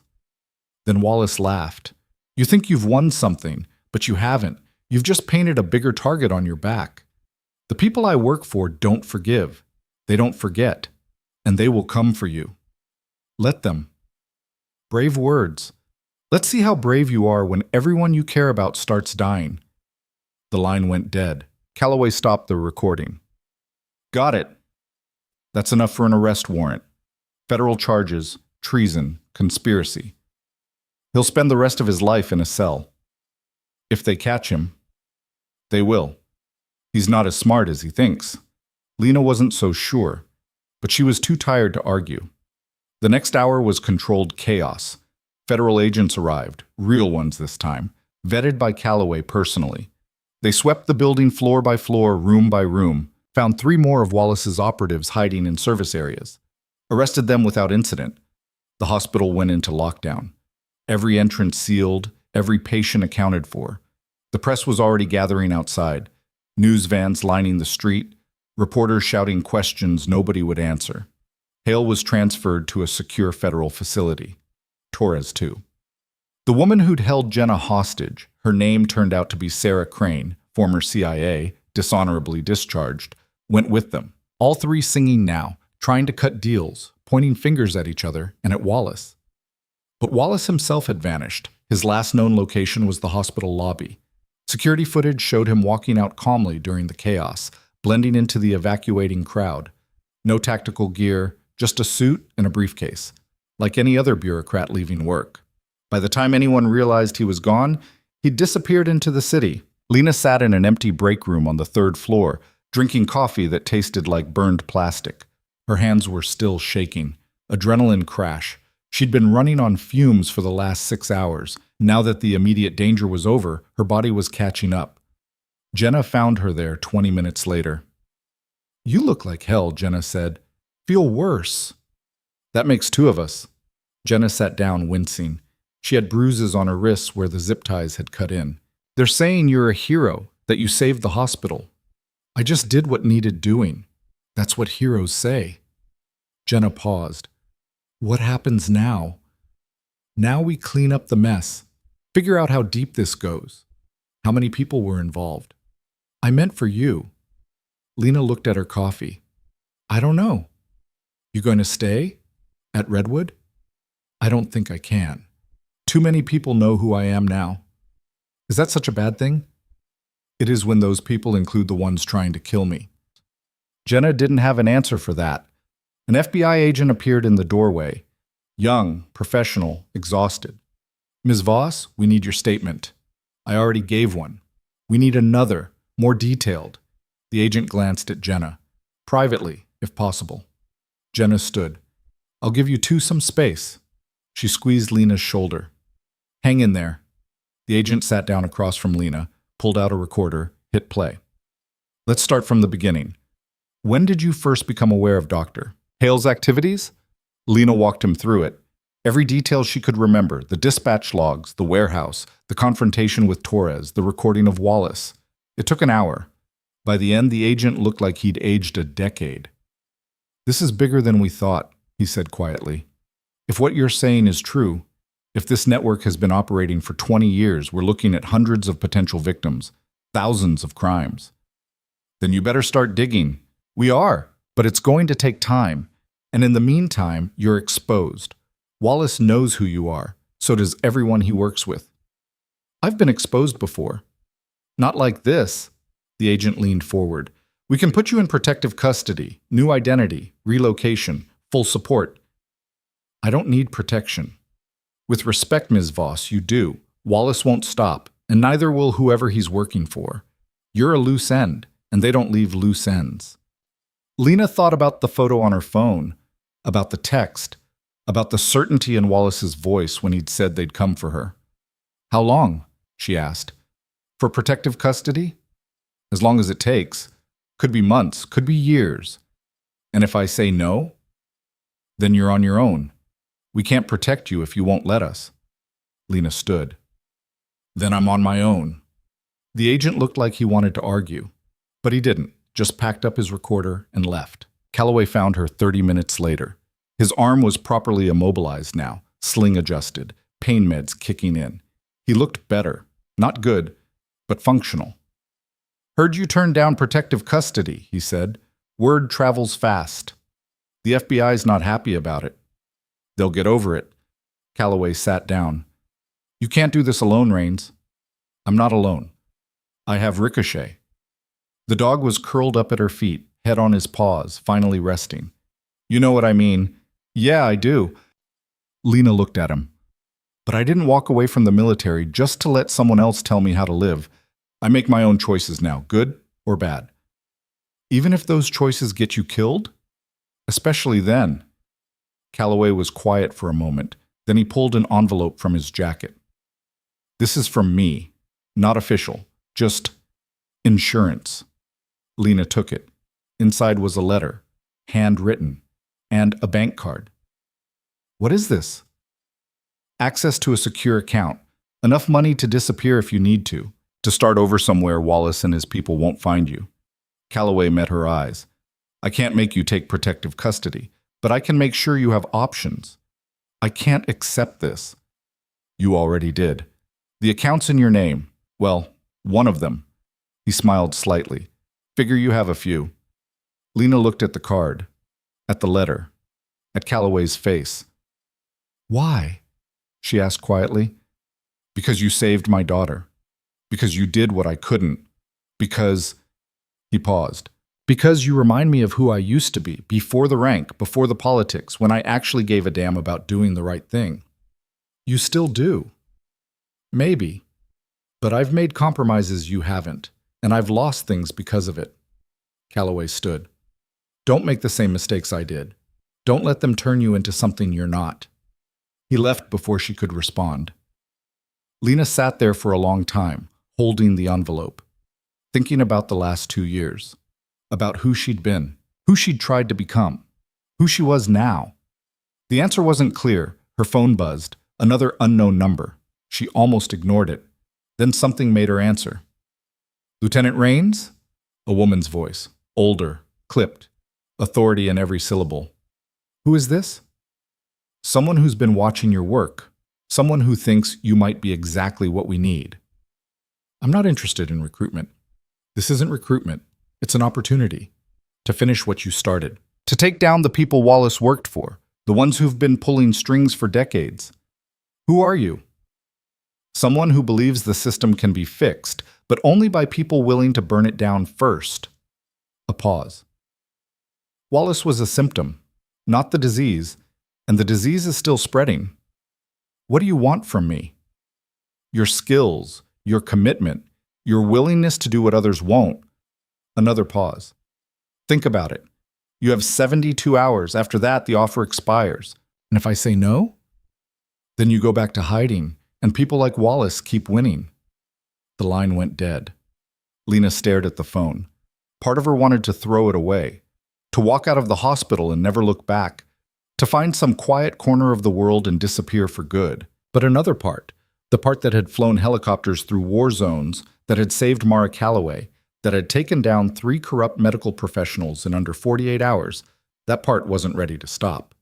She stood, pocketed the phone, scratched Ricochet behind the ears. The dog looked up at her with eyes that saw too much. Come on, boy, she said. We've got work to do. They walked out of the break room together. Mara woke up an hour before dawn. The room was dim, monitors beeping softly. Calloway was asleep in the chair beside her bed, his injured arm resting awkwardly across his chest. She tried to sit up, pain lanced through her ribs. She gasped. Calloway woke instantly. Mara, easy. Don't move too fast.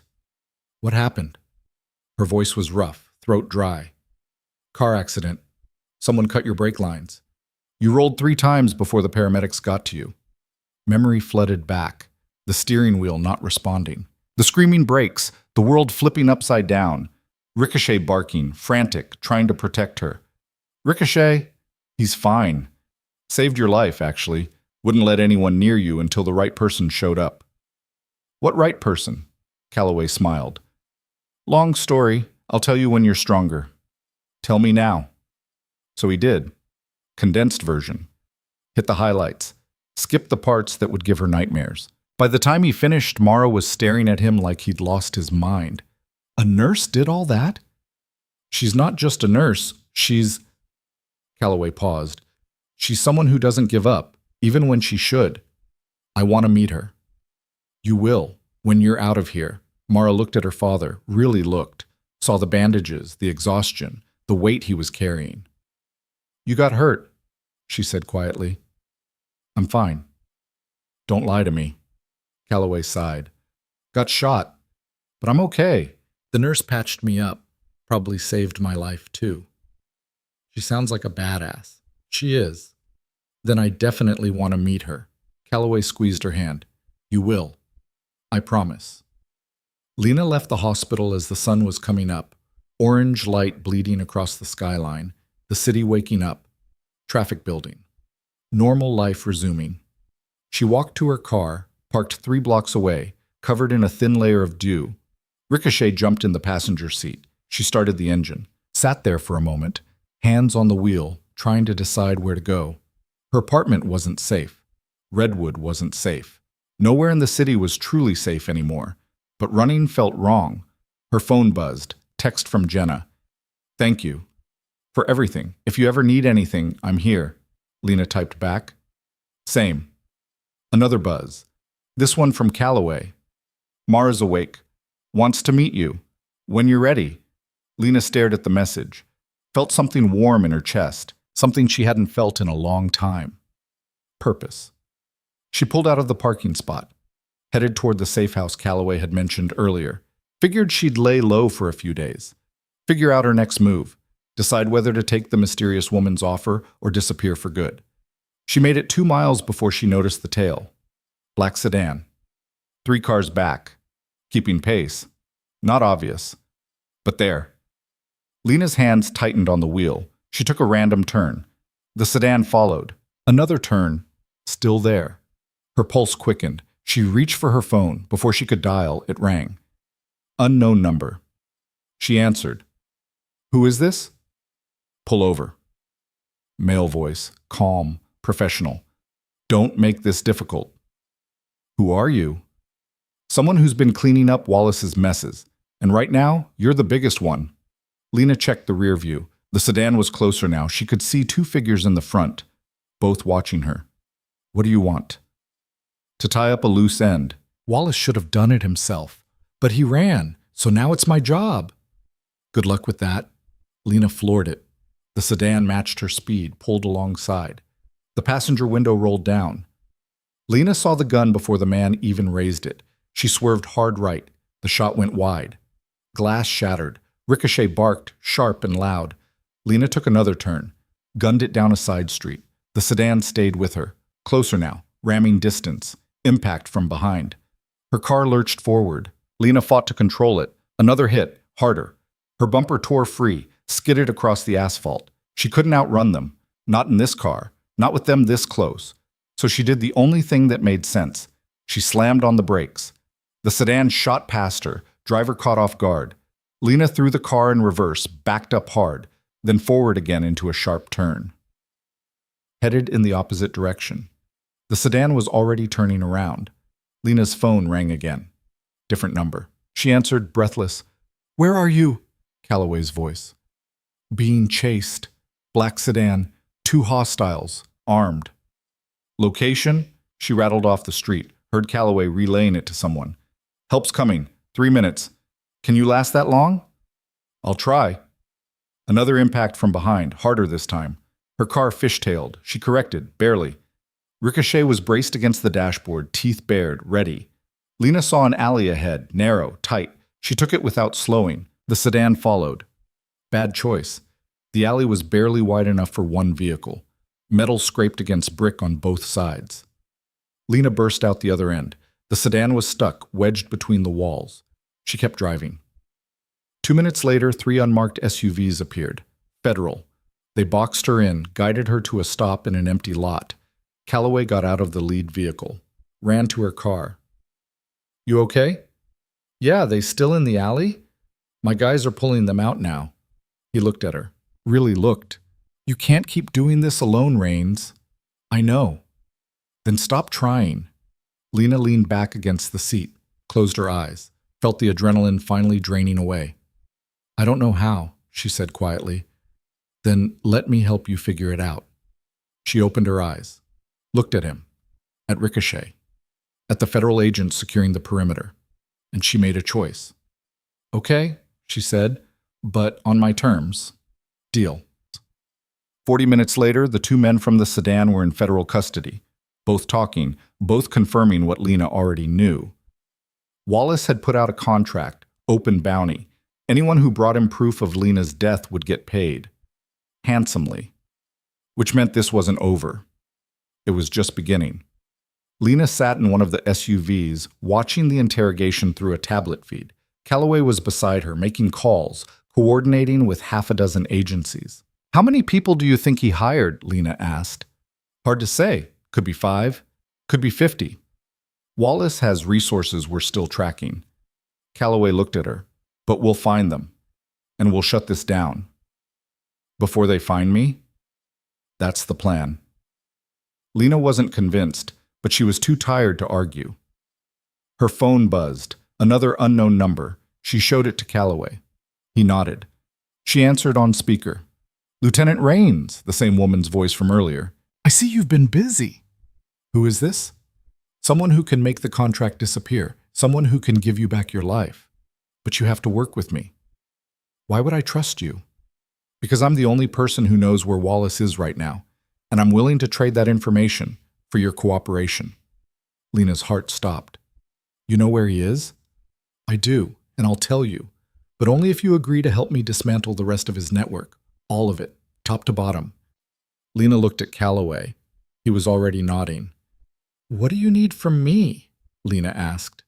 Everything you know, everyone you've identified, every piece of evidence you've gathered, and then, the woman paused. I need you to go undercover one more time to finish this. Undercover where? Somewhere Wallace never thought you'd go. Somewhere he thinks is safe. Where?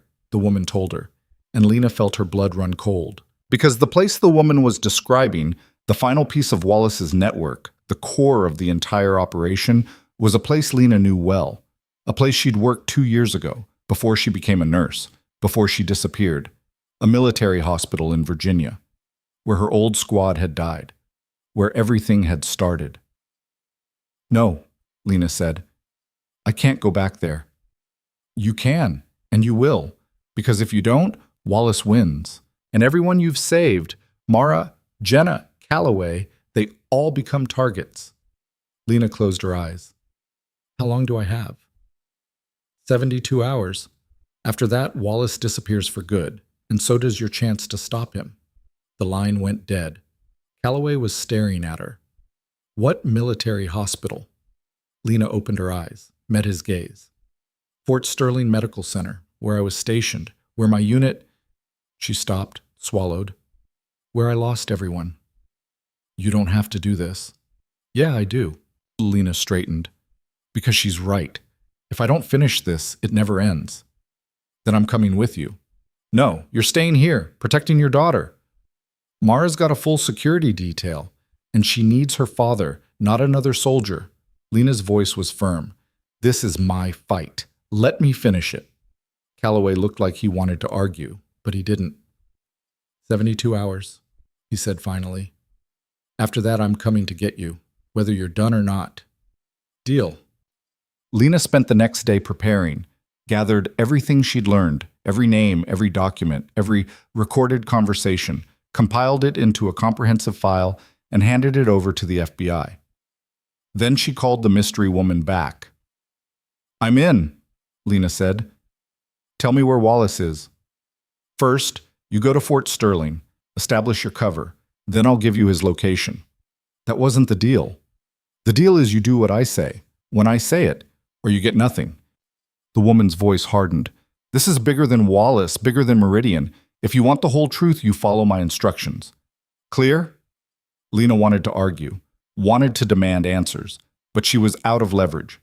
Clear. Good. Your cover is already in place. You're returning to Fort Sterling as a trauma consultant, reviewing old cases, looking for medical errors. A pause. Including the one that killed your squad. Lena's throat tightened. Who are you? Someone who knows what really happened that night, and someone who's ready to burn down everyone responsible. The line went dead. Lena booked a flight to Virginia, left Ricochet with Calloway. The dog didn't want to go, kept whining at the door, but Lena couldn't risk bringing him. Too recognizable. She flew out at dawn, landed 4 hours later, rented a car. Drove to Fort Sterling. The base looked exactly like she remembered. Gray buildings, chain-link fences, guard towers, the smell of diesel and fresh-cut grass. She showed her credentials at the gate. The guard checked them, waved her through. Fort Sterling Medical Center was at the north end of the base, 5 stories, modern, clean, nothing like the field hospitals she'd worked in overseas. But it felt wrong. Had always felt wrong. Lena parked, walked inside, found the administrative office. A woman in uniform looked up. Can I help you? Lieutenant Kira Raines. I'm here to review case files. Trauma department. The woman checked her computer. You're expected, 3rd floor. Dr. Garrison will meet you there. Lena's blood went cold. Dr. Marcus Garrison, head of trauma. The man who'd been in charge the night her squad died. The man who'd signed off on the report that said it was her fault. She took the elevator to the 3rd floor, found Garrison's office, knocked. Come in. She opened the door. Garrison looked up from his desk. Older now, grayer. But the same hard eyes, the same thin-lipped smile. Lieutenant Raines, he said. I was wondering when you'd come back. Lena stepped into the office and closed the door behind her. The room smelled like coffee and old paper. Garrison sat behind his desk like a king on a throne, fingers steepled, watching her with the kind of patience that came from knowing he held all the cards. Sit, he said. I'll stand. Suit yourself.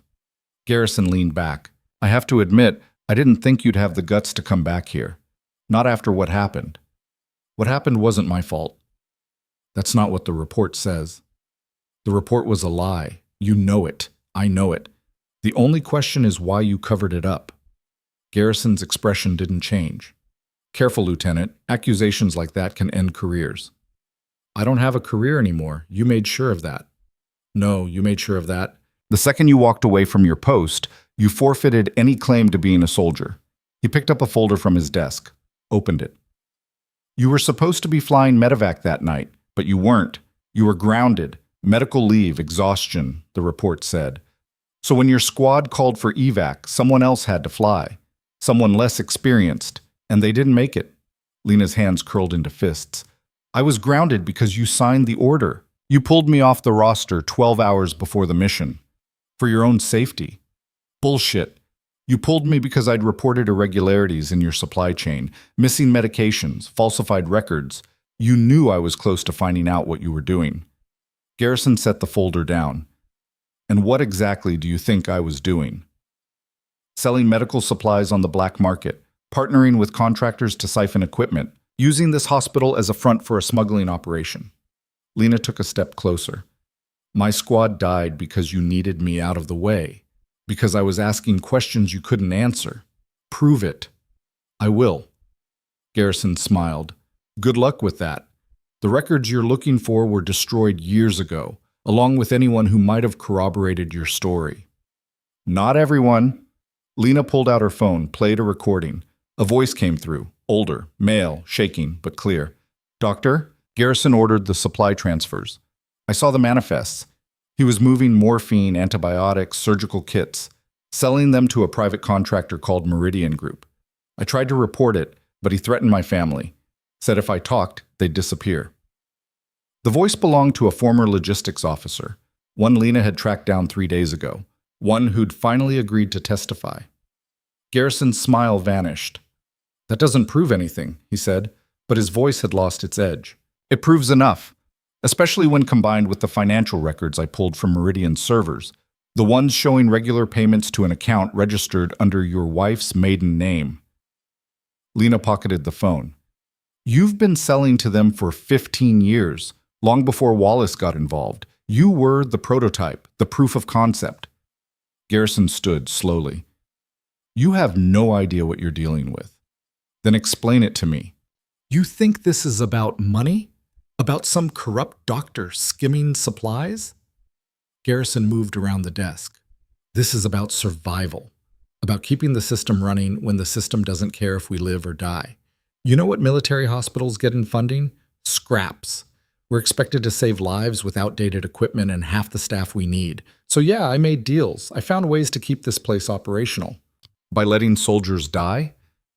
By making hard choices you were too naive to understand. My squad wasn't a hard choice. They were people, and you killed them to protect your operation. Garrison's jaw tightened. I didn't kill anyone. That pilot made a mistake, flew into hostile territory without proper support. That's on him, not me. He flew because I wasn't there. And I wasn't there because you grounded me. To save your life. To save your ass.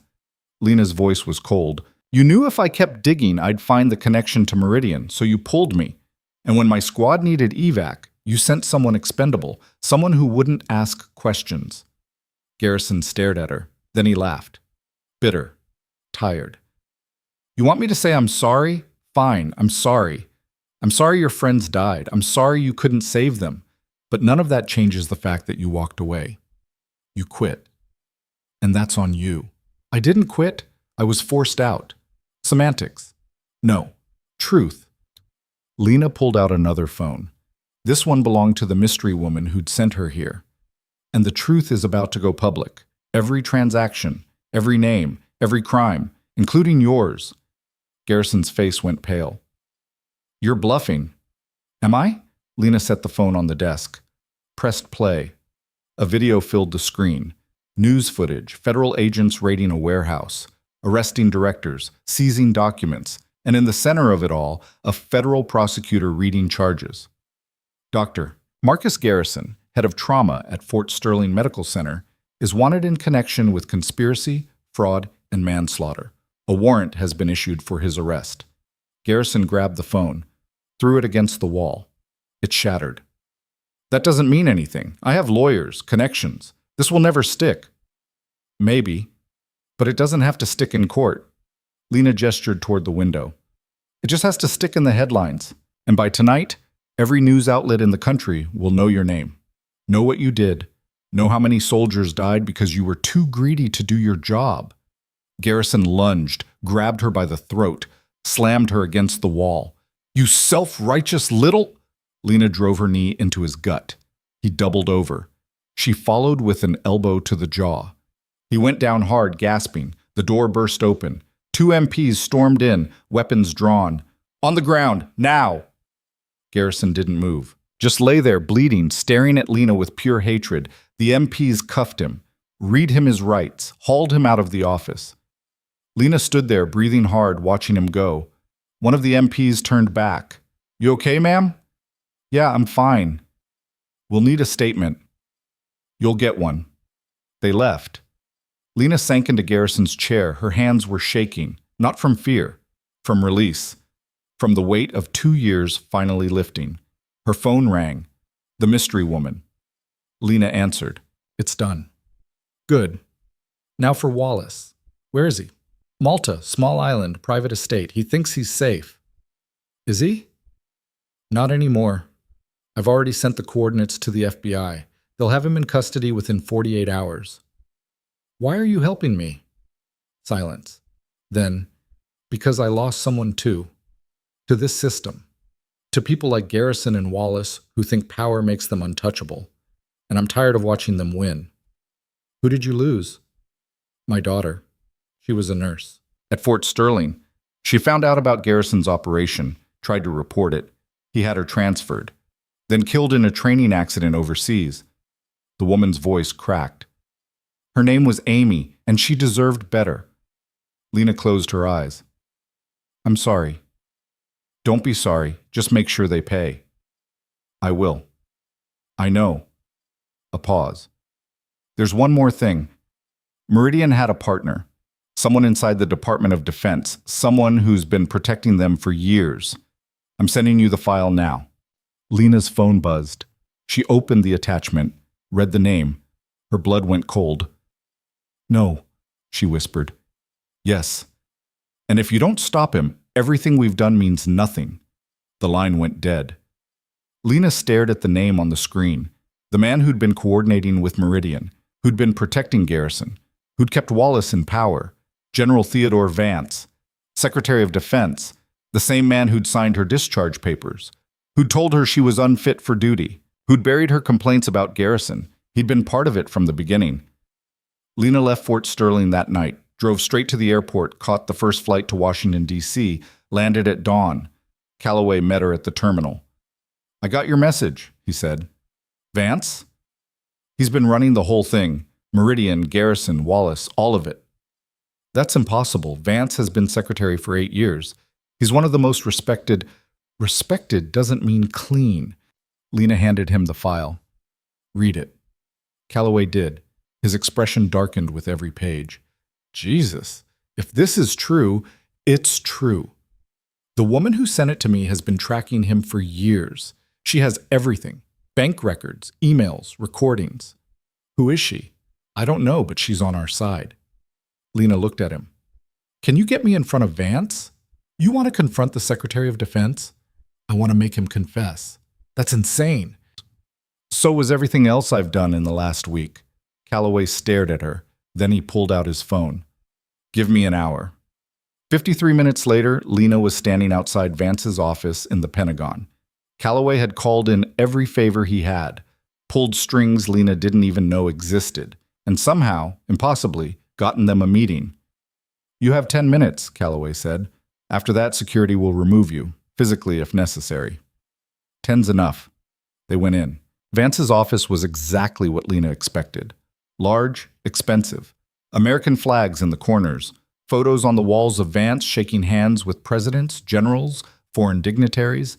The man himself sat behind a massive desk, reading glasses perched on his nose, looking every bit the distinguished public servant. General Calloway, Vance said without looking up, to what do I owe the pleasure? We need to talk. About Meridian. That got Vance's attention. He set down his papers, looked at Lena. And who's this? Lieutenant Kira Raines, former 161st SOAR. Vance's expression didn't change. I remember you. You filed a complaint against Dr. Garrison 2 years ago, claimed he was involved in some kind of smuggling operation. He was. The investigation found no evidence. Because you buried it. Lena stepped forward.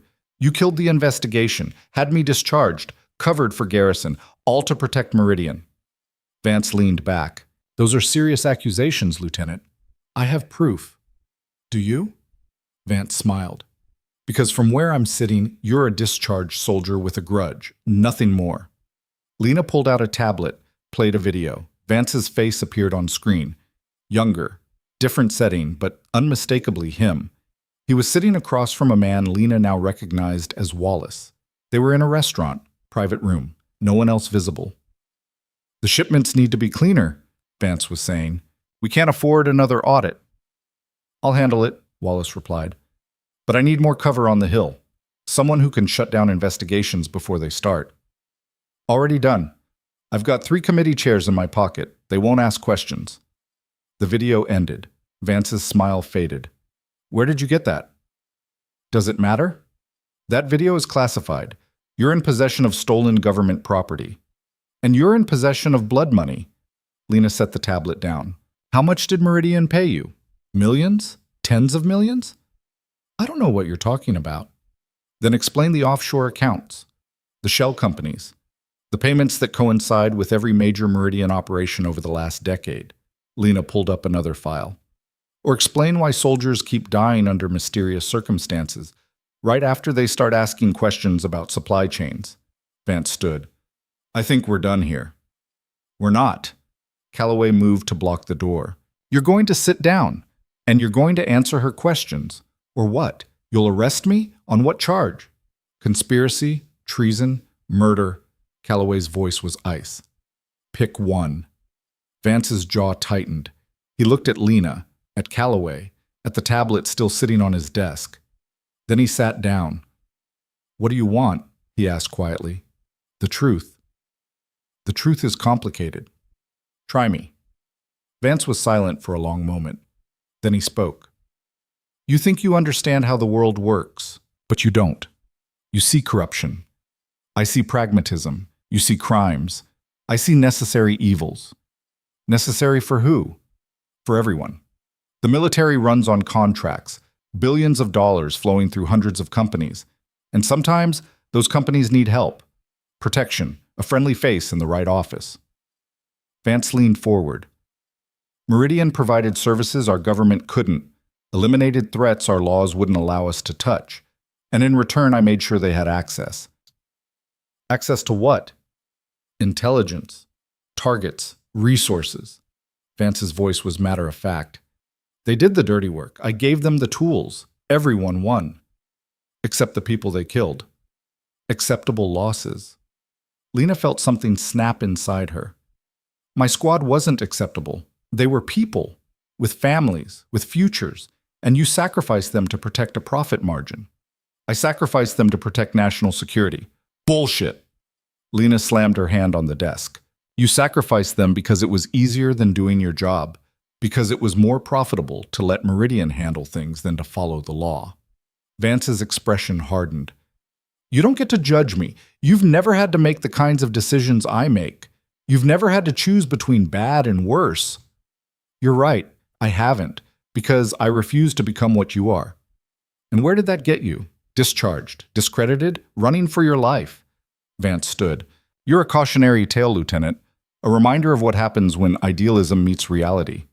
No, I'm proof that reality can be changed. Lena pulled out her phone, hit a button, and every screen in Vance's office lit up. News broadcasts, live feeds, press conferences, all showing the same thing. Federal agents raiding Vance's home, seizing documents, leading his chief of staff out in handcuffs. And on every channel, the same headline, Secretary of Defense under investigation for conspiracy. Vance stared at the screens. His face went white. What did you do? I gave the FBI everything, every file, every recording, every transaction. Lena pocketed her phone. By tonight, you'll be arrested. By next week, you'll be indicted. And by next year, you'll be in prison. Vance lunged for the phone on his desk. Calloway was faster, grabbed his wrist, twisted. Vance gasped, dropped to his knees. It's over, Calloway said quietly. You're done. Security burst in 30 seconds later, but they weren't Vance's people. They were FBI. With a warrant. With orders. They cuffed Vance, read him his rights, led him out of his own office while cameras flashed in the hallway. Lena watched him go. Felt something close to satisfaction. Not happiness. Not relief. Just the quiet certainty that justice, however imperfect, had been served. Calloway put a hand on her shoulder. You okay? Yeah, I think I am. What happens now? Now we make sure everyone else goes down too. They did. Over the next 3 weeks, the dominoes fell. Wallace was arrested in Malta, extradited to the United States, charged with conspiracy, murder, and treason. His trial was set for the following year. Garrison was convicted on federal charges, sentenced to 25 years without parole. His medical license was revoked. His reputation destroyed. Torres, Hale, and Sarah Crane all cut deals, testified against Vance and Wallace, received reduced sentences in exchange for cooperation. Meridian Group was dismantled, its assets seized, its operatives arrested in 6 countries. The network that had operated for 2 decades was gone in a matter of weeks. And Lena? She testified. In front of Congress. In front of military tribunals. In front of anyone who would listen. She told them about Garrison. About Wallace. About Vance. About the system that had allowed all of it to happen. And slowly, painfully, things began to change. Fort Sterling Medical Center underwent a complete audit. 3 more doctors were found to be involved in Garrison's smuggling operation. All were arrested. The hospital was placed under federal oversight. New regulations were passed, requiring independent review of military medical facilities, mandating transparency in supply chains, creating protections for whistleblowers. It wasn't perfect, it wasn't enough. But it was a start. Lena received a formal apology from the Department of Defense. Her discharge was overturned, her record cleared. She was offered reinstatement, full rank, full benefits. She declined. I'm done being a soldier, she told the review board, but I'm not done fighting.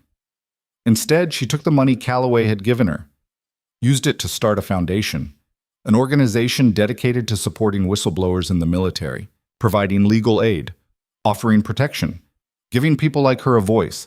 She called it Ghost Raven Initiative, after her old call sign, a reminder of who she'd been and who she'd become. Jenna signed on as the first full-time staff member. Mara, once she recovered, volunteered as an advocate. Even Ricochet had a role, therapy dog for veterans dealing with trauma. The foundation grew, slowly at first, then faster.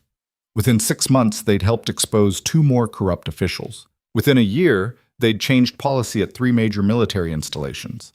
And Lena? She went back to nursing, part-time, at a small clinic in a quiet neighborhood far from Redwood City. No drama, no conspiracies, just people who needed help. She was good at it, better than she'd been before, because now she knew what she was fighting for. Not just patients, but truth. Justice. The belief that one person, however small, could make a difference. One afternoon, 6 months after Vance's arrest, Lena was leaving the clinic when her phone rang. Unknown number. She almost didn't answer. Then something made her pick up. Lena Raines? A familiar voice, the mystery woman. Yeah. I wanted to thank you for everything you did, for finishing what my daughter started. I didn't do it alone. No, but you did it. That's what matters. A pause. I also wanted to tell you something about your squad, the night they died. Lena's chest tightened. What about it? It wasn't just Garrison. There was another pilot, someone who volunteered to fly that night even though they weren't qualified, someone who wanted to prove themselves. Who? Lieutenant Marcus Webb. He was Garrison's nephew. Garrison pulled strings to get him the assignment. Thought it would be an easy run, but Webb panicked under fire. Made bad calls, got everyone killed. Lena closed her eyes. Where is he now? Dead. Killed himself 6 months after the incident. Couldn't live with the guilt. So no one pays for that? No, but at least you know it wasn't your fault. It never was. Lena didn't know what to say. Take care of yourself, Lieutenant, the woman said. You've earned it. The line went dead. Lena stood there for a long time. Then she got in her car, drove to the cemetery where her squad was buried, stood in front of 5 headstones. I'm sorry I couldn't save you, she said quietly, but I made sure the people who killed you paid, and I'm going to keep making sure no one else has to go through what we did. The wind picked up, rustled the leaves, carried her words away. She stayed until sunset. Then she left. Drove home. Fed Ricochet. Made dinner. Sat on her porch and watched the stars come out. Her phone buzzed. Text from Calloway. Mara wants to know if you're coming to her graduation next month. She insists you sit with family. Lena smiled. Typed back. I'll be there. Another text. This one from Jenna. Got 3 new cases today. All military. All need help. You free tomorrow? Lena looked at the message, at the stars, at Ricochet sleeping at her feet. She'd spent 2 years trying to disappear, trying to be invisible, trying to outrun the weight of who she'd been. But she'd learned something in the process. Invisibility wasn't safety, it was surrender. And she was done surrendering. She typed back to Jenna, I'm free. Let's get to work. And for the first time in a long time, Lena felt like herself. Not the soldier she'd been, not the ghost she'd tried to become. But something new. Something stronger. Someone who knew that power didn't come from rank or recognition. It came from refusing to be silent, from standing up when everyone else sat down, from fighting even when the fight seemed impossible. She'd been dismissed, underestimated, told she didn't matter. And she'd proven every single one of them wrong. Not because she was perfect, not because she was fearless, but because she cared, and she refused to stop caring. That was her strength. That was her power. And no one, not Wallace, not Garrison, not Vance, not anyone, could ever take that away. Lena Raines wasn't a hero. She was just a nurse who gave a damn. And sometimes, that was enough to change the world. She stood, walked inside, let Ricochet follow, closed the door on the past and opened it to whatever came next, because the fight wasn't over. It never would be. But she was ready. And this time, she wasn't facing it alone.